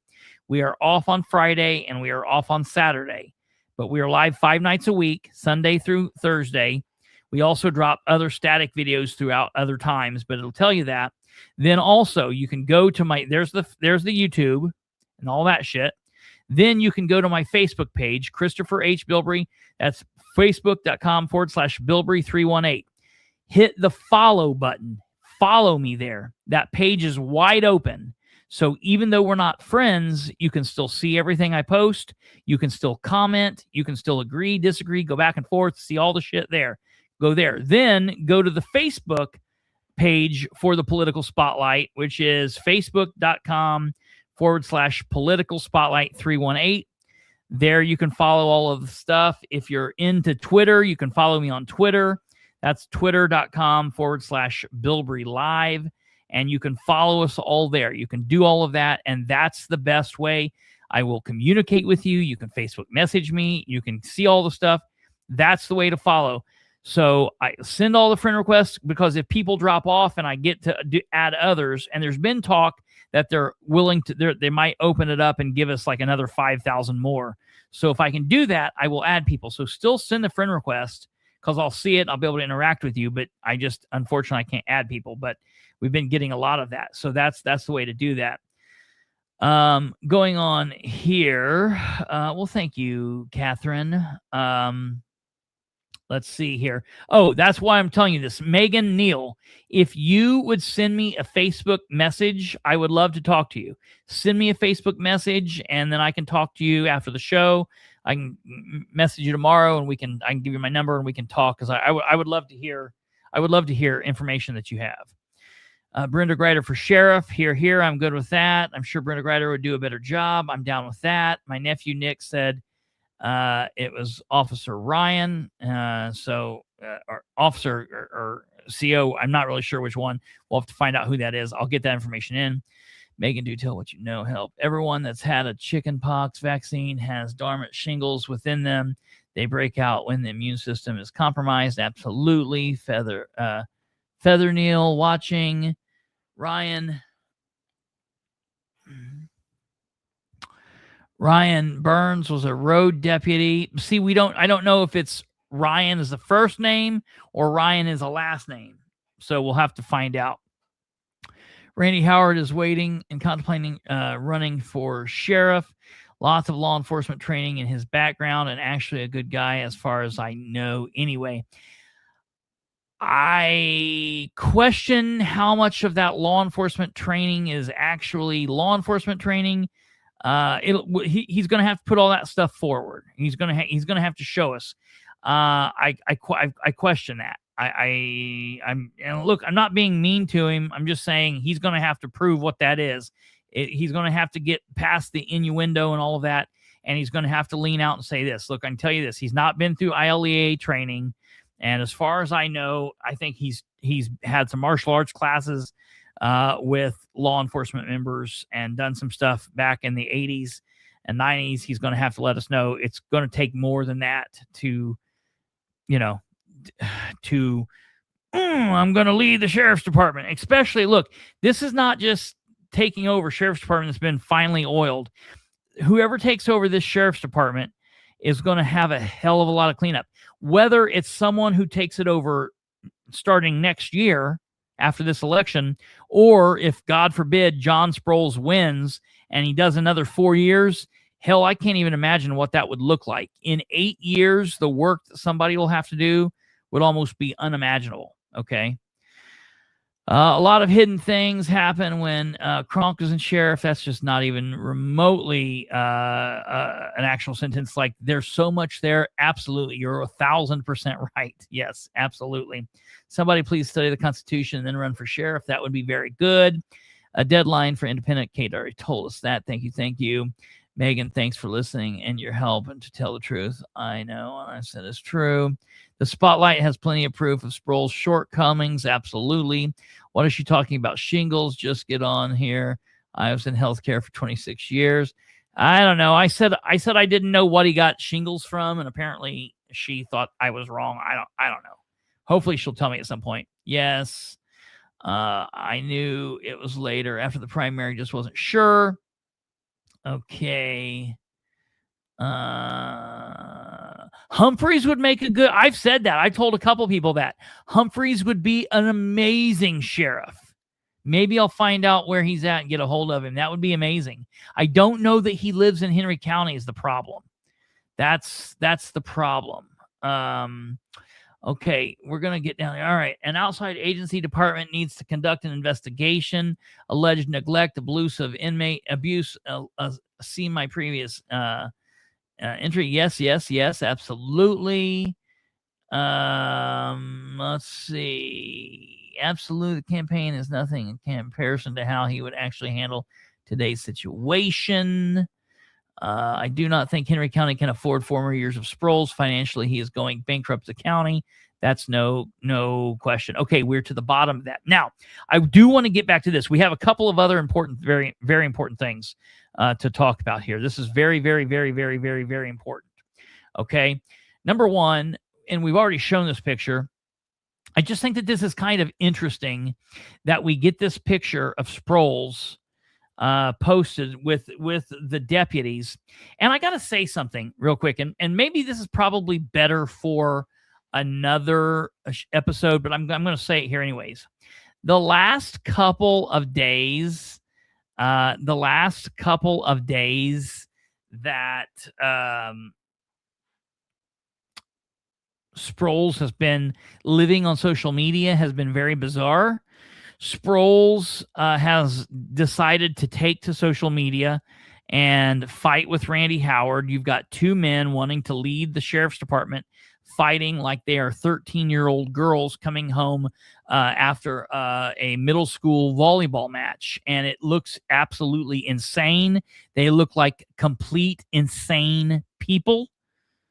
Neither one of them are putting themselves in a good light doing what they're doing. If you go and you look at the fighting back and forth, it's nuts. The sheriff has also apparently The sheriff has also apparently put his brother in as some kind of an advisor to the sheriff. I have a lot of questions, a lot of concerns about that, because there's some very, very bizarre things there. Hey, do you have that picture of the card? If I send that to you, I can send it to you. I just sent it. Can you put that up if you get a chance? Okay, so if you want to see this weirdness that I'm talking about, number one, you can go to the Henry County Sheriff's Office. And the very first post is up. It's from January 23rd at 3:54 p.m. And the picture it's the picture of him and a couple of other jailers. And there are 173 comments. Now, what's interesting about these comments is there is, let me roll down here, and I want to show you a couple of things. Okay. It's going to take me a minute. Give me a second here. I'm going to have to find out. Okay. Yeah, there's a very strange situation that a person commented on that post from the Henry County Sheriff's Office 4 days ago that says, how are the three, I guess means 3 officers, 3 COs, how are the 3 that tased my then 18-year-old while standing in water? How are the how are the 3? I are they good? Are they not good? I don't really know what she's kind of being a smart ass there. Your completely capable staff had to send him to a different county because they are far from able to provide even basic human safety rights and can't stand to be questioned on such. Of course, my kid is going to speak up. He knows his rights. How can you be so proud? Connor Kelly says, I witnessed this, 2 inches of standing water. Brian Watson says, in water, losing credibility without even knowing it. Water and tasers are of no danger unless the tasee, meaning lightning recipient, are at risk of drowning. You son sounds like a great kid. Look, I don't know. Yeah, you can be tased in water. It's not going to electrocute you the way people think it's going to. But I could understand. Look, people think that people just know that. If you're not familiar, if you're not a law enforcement officer, if you've not been around tasers, you're not going to know that. People say water and electricity don't match. No, it's okay that she would be concerned about that. What's really crazy is John Sproles actually gets on here. This is something he should not have said anything about. He literally gets on here and he says, I typically don't respond to comments. What in the hell are you talking about? Yes, you respond to comments all the time. You're a freak. You got such a small ego, such a big ego. You're so narcissistic. It's bizarre. I typically don't respond to comments except for when I do, but I will respond to this one time to you. Your 18-year-old son was tased while he was brutally beating several of my corrections officers. I personally sent him to another facility for his safety from all of the inmates after they watched him brutally beat the officers who care for them daily and treat them with respect, including your son. I will check with the county legal team to see if they're okay with me posting the video of him brutally beating my officers and subsequently getting tased. If they will allow it, I will post it for everyone to see. Okay. Then what's amazing is, what's amazing here is the sheriff's twisted sister, Connie Richwine, who is a nurse. She is a nurse and is supposed to be, in public safety, and she's supposed to be in a leadership position at a hospital in Anderson. She says, I guess she forgot that part of the story. Truth always makes it make sense. Okay. Then Connie says, might be proud they handled a turd without using a bullet. Connie says, might be proud they handled a turd without using a bullet. Now, keep in mind, this is the same Connie Richwine who a couple of years ago said that John was going to kill me, that he was going to bury me under the jail. Oh, yeah, we've got screenshots of it. Oh, yes. Oh, yeah, we've got it. She's also the same Connie Richwine that called the citizens of Henry County trash. Okay, just absolutely crazy. Crazy to me. Correct. I've never had a relative in jail, she says. He needed to post the video of her son beating the corrections officers. He deserved to be lit up by whatever was quickly available. Dude, I just would say that if you're in Anderson and you go to the hospital and Connie Richwine is a nurse at the hospital, I would absolutely advise them that I do not want her to have anything to do with my treatment. I probably would just go to a different hospital. I would tell them that she was not to have anything to do with me. She is very sadistic. She is very strange. She thinks that she's above people. And her and her brother are very like Jaime and Cersei Lannister. For all of you folks that are familiar with the Game of Thrones, they've got a very, very creepy, weird relationship. So very bizarre. But this is just nuts. What's really crazy to me is anytime somebody tries to call out issues within the sheriff's department, you always get the same 5 or 10 people who always come forward and want to talk about how wonderful the sheriff's department is. And they don't actually ever talk about the issue at hand. And they're so busy trying to lick the boot. It's really, really, really bizarre. It's very bizarre. Okay. But if you then want to get away from that, and if you want to see the really strange behavior between the sheriff and Randy Howard, you would want to go to the Henry County. Let me go here. Henry County, Indiana page. Henry County, Indiana. And when you're here, okay, you will want to scroll down.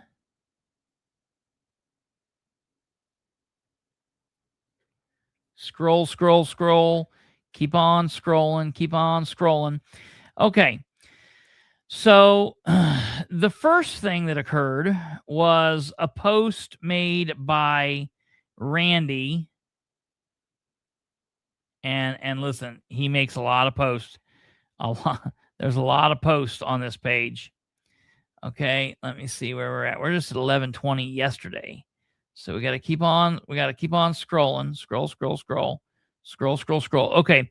It's a post from January 26th at 9:10 a.m. And Randy says, "What are they hiding, everyone? In December, I made the public records request." We're going to get back, we're going to get back to this. All fits together with Nicholas's story. We're going to get back to that, but I'm just showing you what we're dealing with here. There are 285 comments. And on this comment thread, Randy and the sheriff and the sheriff's brother go back and forth and back and forth and back and forth and back and forth and back and forth and back and forth and back and forth, to the point that it really just looks totally insane. So Tom Sproles gets into the mix. Now, keep in mind, Tom Sproles gets into the mix, and the reason he gets into the mix is because of this. This is a business card. It says Henry County Sheriff's Office, Thomas D. Sproles, advisor to the sheriff.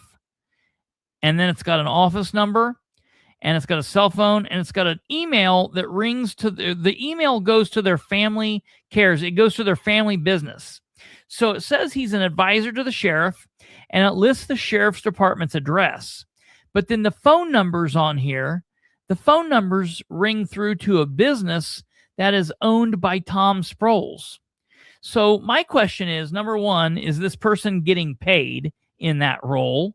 Is he getting paid in that role? That's something we should question. If he is, how much? If he's not, what is this? I've never heard ever of a position called advisor to the sheriff. There's not a position like that. There shouldn't be a position like that. If there is a position like that, it wouldn't be the sheriff's brother that also has no experience in law enforcement. This is totally insane. Okay? The other aspect is, if it was a real position, it probably isn't going to connect you back to Tom Sproles' business. You know, I heard by a lot of people early on that when Sheriff Sproles first took over, that anytime there was a death, you know, police deal with a lot of death, even natural death. Like, you know, somebody, you know, some 98-year-old goes to sleep and wakes up dead the next morning, and their family calls, and the EMS goes out, and the sheriff's department goes out, and the coroner might go out. And I would always hear that the sheriff would always jump those calls, and he'd take as many of the death calls as possible. My question was he pushing his brother's funeral home? Was he working out business for his family while he was being a public servant? And is that what's going on with his brother's deal? There's a lot of things that need to be questioned here, and there are a lot of answers that need to be given, and this is very strange. But then we see what happens here. Yeah, right, Ejac. That's exactly a good question. No, he's no longer a reserve. I heard that the kids got the hell away. Got the hell away. Yeah, he's not listed as being paid. I don't know. It's a very strange situation. But no, he is no longer a reserve there. Okay. And as people are saying, they don't see the brother on Gateway. So he's not being paid by the county per se. But what else is going on there? What else is going on there? Why is he an advisor to the sheriff? What capacity is he advising in? Let me tell you this way. If he's advising Sproles to be acting the way he is, he needs to stop. Like, is this Tom's fault?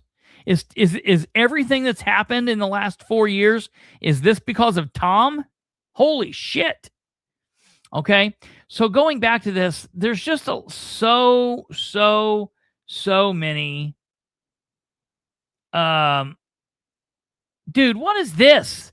What is Shireen Wagley doing on this page? She doesn't show her ass enough in Muncie. She has to come down here. He's actually the puppet master. Yeah. I'm pretty sure, Catherine. So if you're interested in looking at just some crazy shit, come to Randy Howard's page, Henry County, Indiana. Scroll down to the post where Randy had made this. Henry County Sheriff's Department Chief Deputy Josh Smith. This notice. It was posted on January 26th, 2026 at 9:10 a.m. And just read those 200 and some comments. It is absolutely insane that these people are claiming to be the sheriff and someone wanting to be the sheriff. It looks like 13-year-old girls. And I even hate saying that. I even hate saying that because it disrespects 13-year-old girls. I think these guys are actually acting worse than 13-year-old girls. Completely insane. Okay, that then takes us back now to the Nicholas situation. So Randy, along with literally everybody else in East Central Indiana, posted the picture of Nicholas. Okay, here's the picture of Nicholas. I showed this earlier. Okay, Chris, I know for a fact Sproles, Tommy Boy, pumps families of the dead. Oh, absolutely, 1,000%. Oh, she was talking about record releases, and she gets off anytime they don't have to give releases. She loves that kind of stuff, so that's what she was dealing with. So this picture of Nicholas here, this is a very hard picture to look at, and I should have gave a trigger warning, but this is here. This is picture. Okay, that's pretty standard for sheriffs. That he lives in a small county. A lot of them get paid more than that. But this is a really hard picture to look at. And it's, I hate this for the family. My thoughts and my prayers are with this young man and with his family. And I'm not saying that he shouldn't get punished and do the time for his crime, but this is not it. This is not appropriate punishment. This is negligent, gross, criminal behavior. Criminal behavior resulted in what we're seeing here. Okay? So, as I'm saying, everybody and their brother shared this post today. This blew up around here. I wish it would go worldwide. I wish this would really go big time.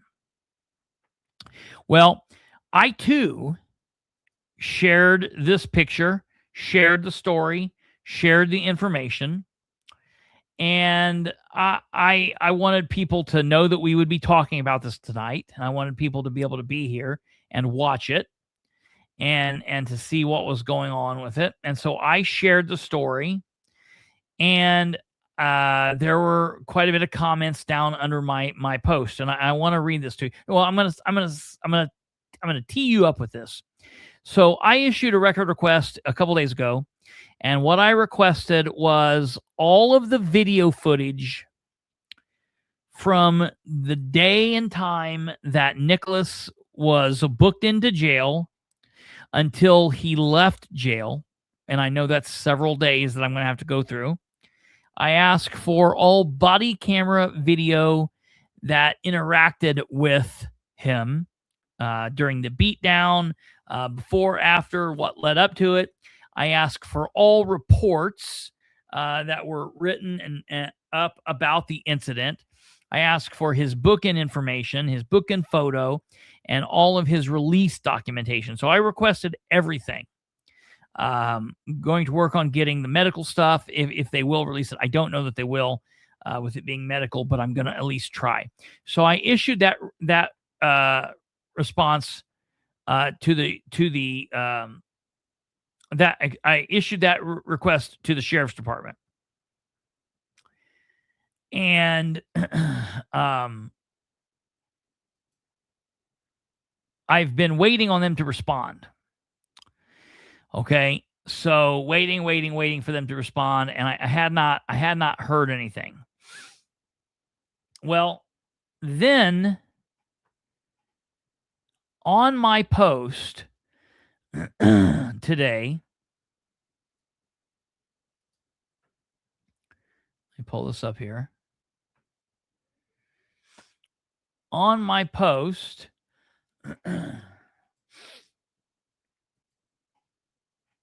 under all of the comments, there are several different comments.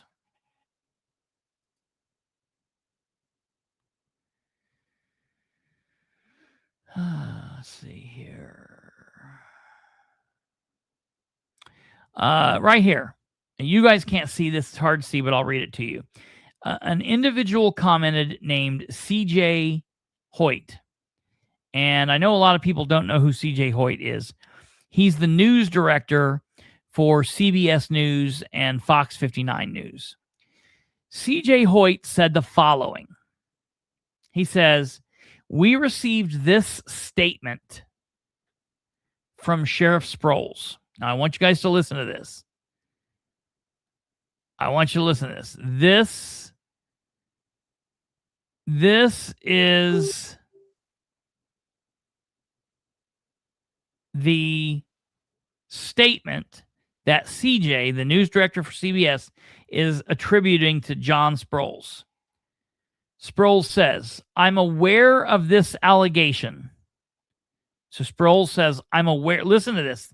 Got to break this down. Matter of fact, I'm going to do it like this so you guys can see it and we can hear it and you guys can read it and see it all at the same time, because this statement is nuts. It really is like peak insanity, even for Sproles. Okay, here we go. You guys can see this.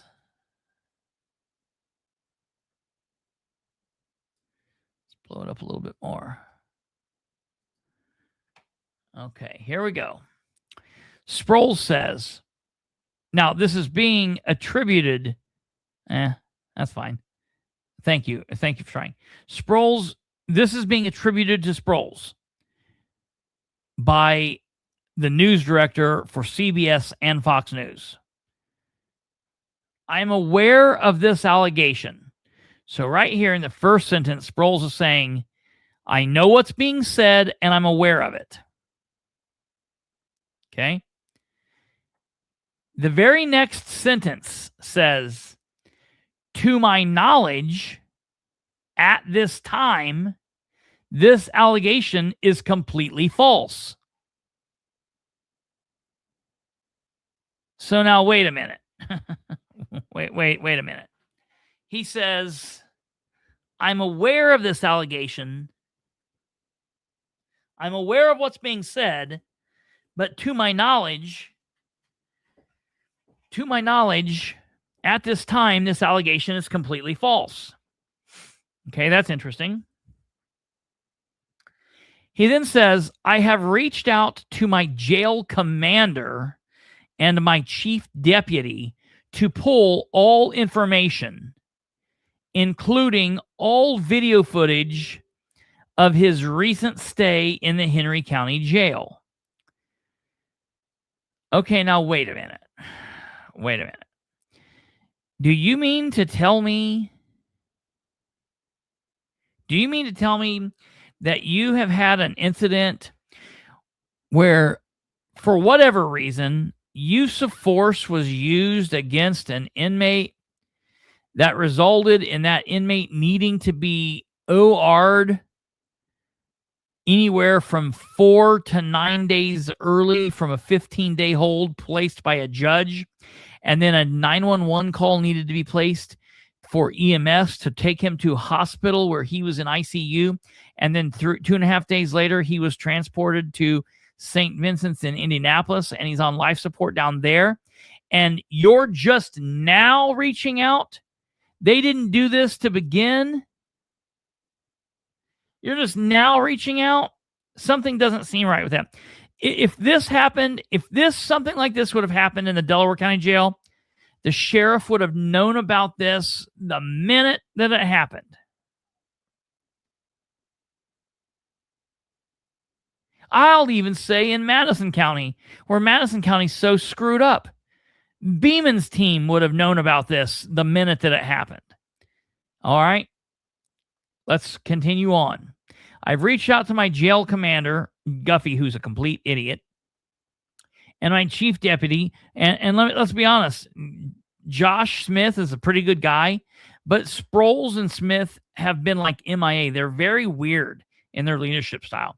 I've reached out to them to pull together the information, including all video footage of his recent stay in the Henry County Jail. All right, let's listen to this. No, he wouldn't. He absolutely wouldn't put up with it. But if something happened, they would know about it. I guess that's my point. All right, he goes on and he says, I have also reached out to the Indiana State Police Investigation Division this morning to advise them of the allegations. Why? I thought they were false. I'm working on that, Joe. That's very good. I am working on that. I'm confused. Aren't the allegations false? If they're false, why would you have reached out to the state police? All right, maybe that's his first actual real police business. All right, they're false, but I'm letting them know.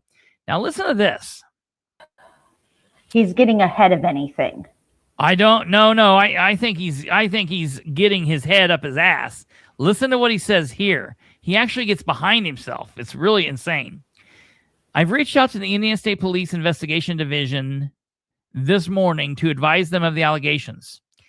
I will personally be reviewing all of this data today.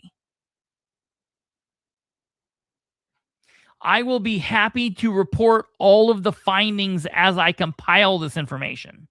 I will personally be reviewing all of this data today. I will be happy to report all the findings as I compile the information. But up here he says, to my knowledge at this time, this allegation is completely false. So you mean to tell me, Sheriff Sproles, that you have, this sounds like the Micah Beckwith style of investigation. You have come to the conclusion about the investigation and the situation before doing the investigation. It's all false, but you haven't looked through anything. What are you basing that on? And how is he going to go through all of that today? Yeah, this is right. Several days worth of footage. Yeah. From different cameras, from his CO's body cams. This is not, I'll look over it all today. It's just 18 weeks worth of shit. Yeah, right. And then I'll review it and I'll decide. Well, so he's investigating himself. Yeah, right. Yeah. That's why he got a hold of the state police. Uh-huh. I'm looking into it, but there's nothing to it. Don't worry about it. Yeah. I've already deemed that there's no issue. Okay. And well, Amber, that's a really good question. Can they delete footage? So the thing is, yeah, they can. Yeah, they can absolutely delete footage. That's exactly what got the Muncie Police Department in trouble when they did that. If they delete footage, it will absolutely tell them that they have deleted footage. They will know, and that will be known. And if they delete it, we won't have it, but at least we'll know they deleted it. And you don't delete footage that clears you up. You know what I mean? CO must have been working in plain clothes that day. So he goes on and he says, feel free to stay in contact and I will share the facts as they become available. So this statement that was thank you, Bobby. This statement was issued allegedly by John Sproles to CJ Hoyt, the news director for CBS and Fox out of Indy today. And CJ Hoyt then goes on, after he says that, CJ Hoyt then goes on to say the following. The sheriff has invited news media to come view the video. He says it shows the claims are not true. Wait a minute.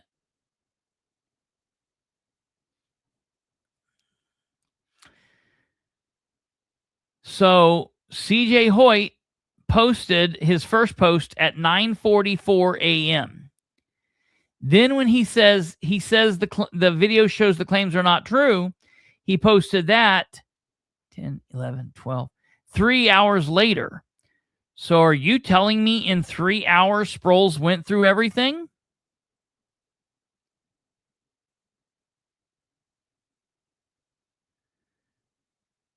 Very, very interesting. Very interesting.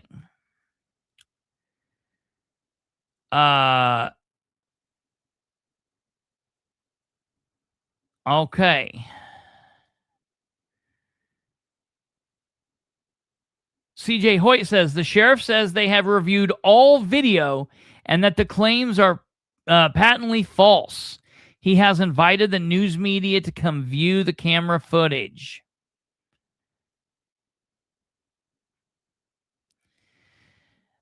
So that made me very interested. So I reached out to John Sproles and I sent him a text message. I just said, screw it. I'm going to treat him like I do Dan and everybody else. So I sent John a text message.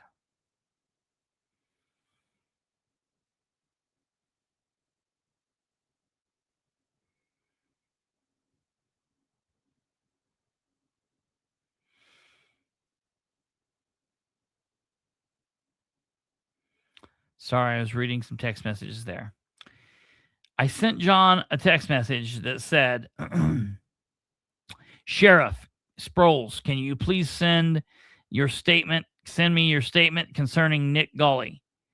You can send it here or to khbilbrey@gmail.com or to tps@program.com. Thank you in advance. I sent that at 4 o'clock. At 6 o'clock, the sheriff sent me the following. Good afternoon. I just left the office. I will get that to you ASAP when I get home. I'll check to see if I have any hard copies that I can just send pictures of. I have everything on my computer back at the office. Why would you have a hard copy at home? Why would you have a hard copy at home? That makes no sense. It makes no sense. Anyways, whatever. Then a little bit later, he says, I do not have documents with me to send. I will work on this at some point tomorrow. I said, what else could I say? I said, very good. Very good. I appreciate that. That was about 6:15. Okay. Then the sheriff sent me an email. So we were texting, then he sends me an email at 7:48 p.m.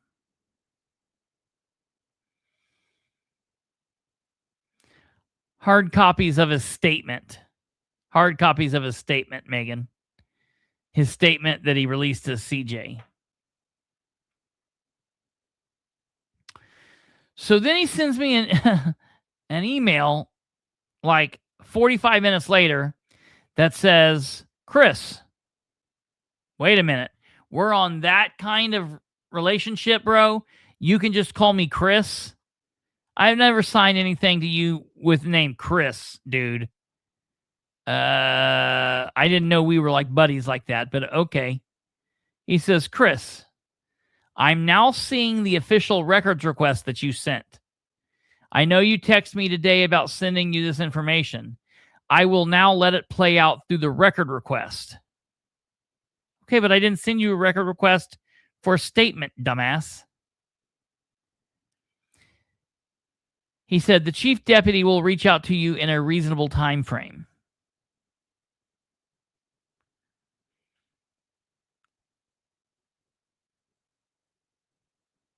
Okay.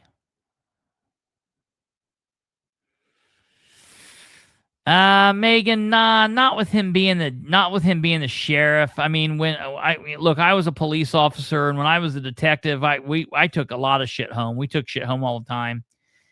Like paperwork and stuff. It wouldn't be there wouldn't be anything wrong with that. That wouldn't be a problem. So he sends me this at 7:48, to which I then send back a follow-up message. I said, can you please... Oh,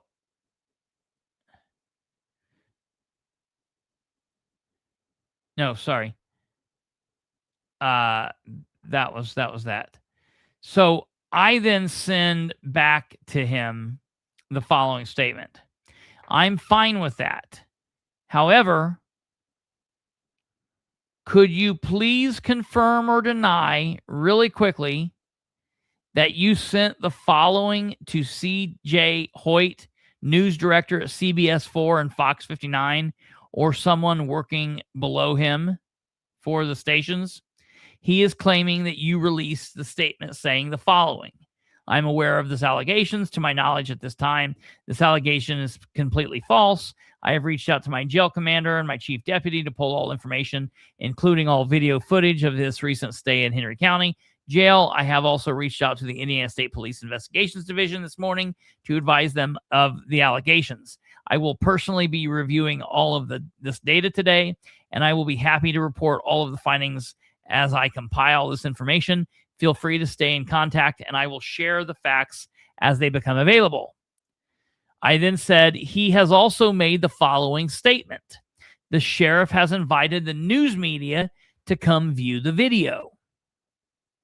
I then sent this request to John. I am just asking that either in conjunction with my APRA request or separate from it, whichever one, if you set a time for the indie media to view any or all of the related videos to the situation, I would respectfully request being included in that. Specifically, and especially if that would take place before you plan on giving me any files per the request. So what I'm asking is comply with the request, but if before you comply with the request, you're going to bring the media down from Indy or up from Indy and you're going to let them see this, I want to be there too. Now, I'll be really honest. I thought about sending him my credentials from the state house, but I thought if I do that, he's going to try to like write me right down there and get him polled or something. So I didn't do that. But just to be on the safe side, I am credentialed from the Indiana state of Indiana as an actual member of media. The Political Spotlight is an actual organization. The Lighthouse Studio is an actual business on file with the Secretary of State's office. And so this is an actual organization here.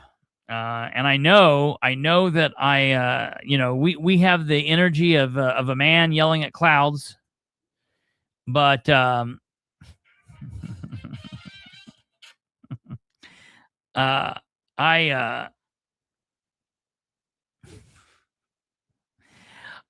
have to look at this pragmatically.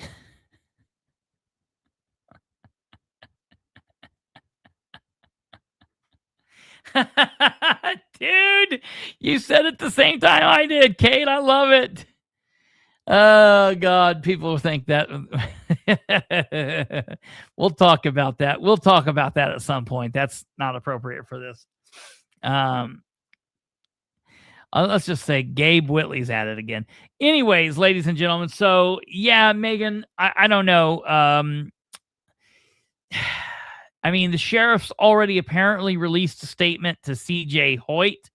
My question is now, if he releases another statement, that's going to be weird. I know he's watching this. Hi, Sheriff. What are you going to do?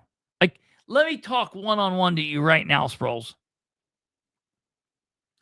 What do you think? This is kind of like it's like a hostage negotiation.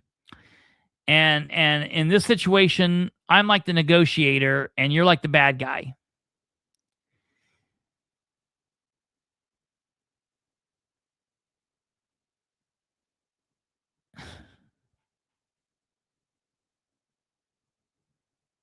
A warrior, yeah. Let's do this. Let me talk to you there for a second, Sproles. Where do you see this going? Listen, forget everybody else is here, and let me get close to you for a second. Oops, look, I messed that all up. How do I get close? I forget how to get close. Oh, now I know. Oops.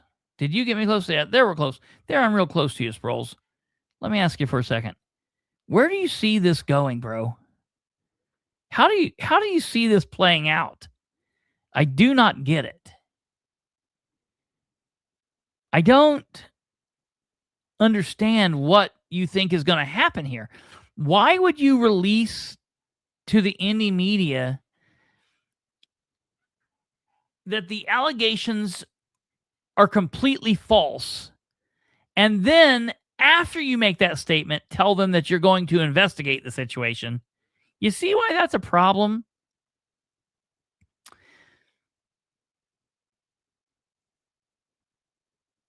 I feel like you're like the bad guy, and I've got you in the interrogation room. Sproles, have you ever done an investigation? Have you ever done an interrogation on somebody? I'm being real serious. I know you've not been an investigator.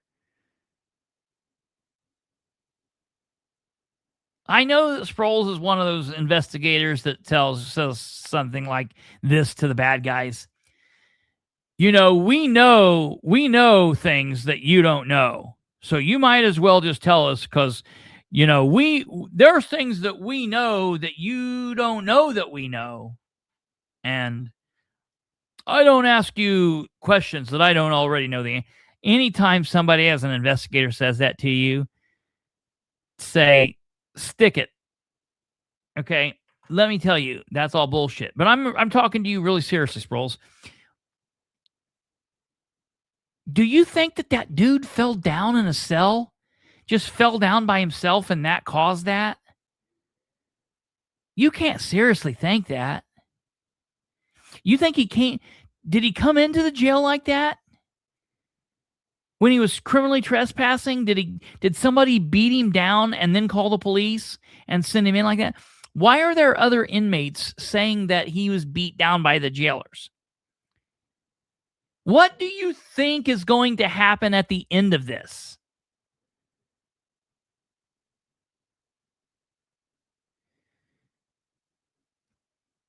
Listen. Do something that nobody thinks that you're going to do. Sleep on this tonight. And then wake up tomorrow morning and say, look, I'm going to cut it straight. We're going to look at these videos.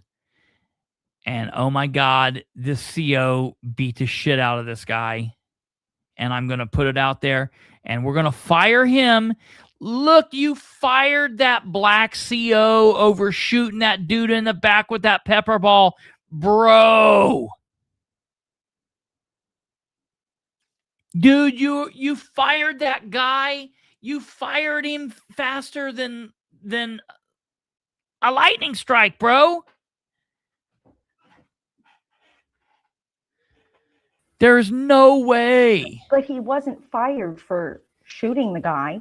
No, I know. Fired because he said fuck. I know, but I guarantee you, beating somebody down like this, you probably are saying those words too. I know. And it's always bad when somebody says those words. Now, it's not bad to cheat on your wife and have sexual relations with other women outside of your marriage. That's not a problem.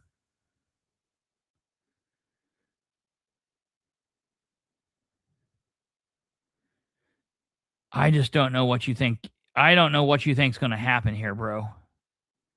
But something that I always tell everybody, and I need you to listen here, Sproles, don't make the situation worse. The cover-up is always worse than the crime. Don't dig yourself a bigger hole here. The truth will set you free. The truth will set you free, John. No inmate's been charged or even accused of this. Nick is on life support after being in your care. Repeated requests for the family for medical attention were ignored. This is a problem. It looks like CO used excessive force and then neglected his care. Sproles, just come out and say that. Come out and say that tomorrow. And invite CJ and me and Travis Week and Doug Walker and anybody else down to look at this. And let's just get it over with. All right? Now, folks, there is a lot more to this. We are going to do more with this. There will be more stories. There will be more coverage. There will be reports and all of that. So please, please, please, if you are interested in this, continue to follow along. Subscribe to the channel. Do all of that because you're going to want to follow this as it goes along. And there's going to be a lot more. But I know we've been here long. We're getting ready to go out. But before we leave,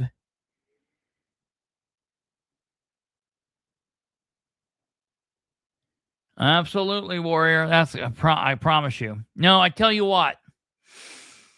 I can't even do it. And Amy Bell, if you're out there, I know you're going to kill me. I don't want to muddy this up and put both. I don't want to do both stories together. I don't want to do. I've got a little. I'll just say this. I'll cover it by saying this. So the sheriff's department did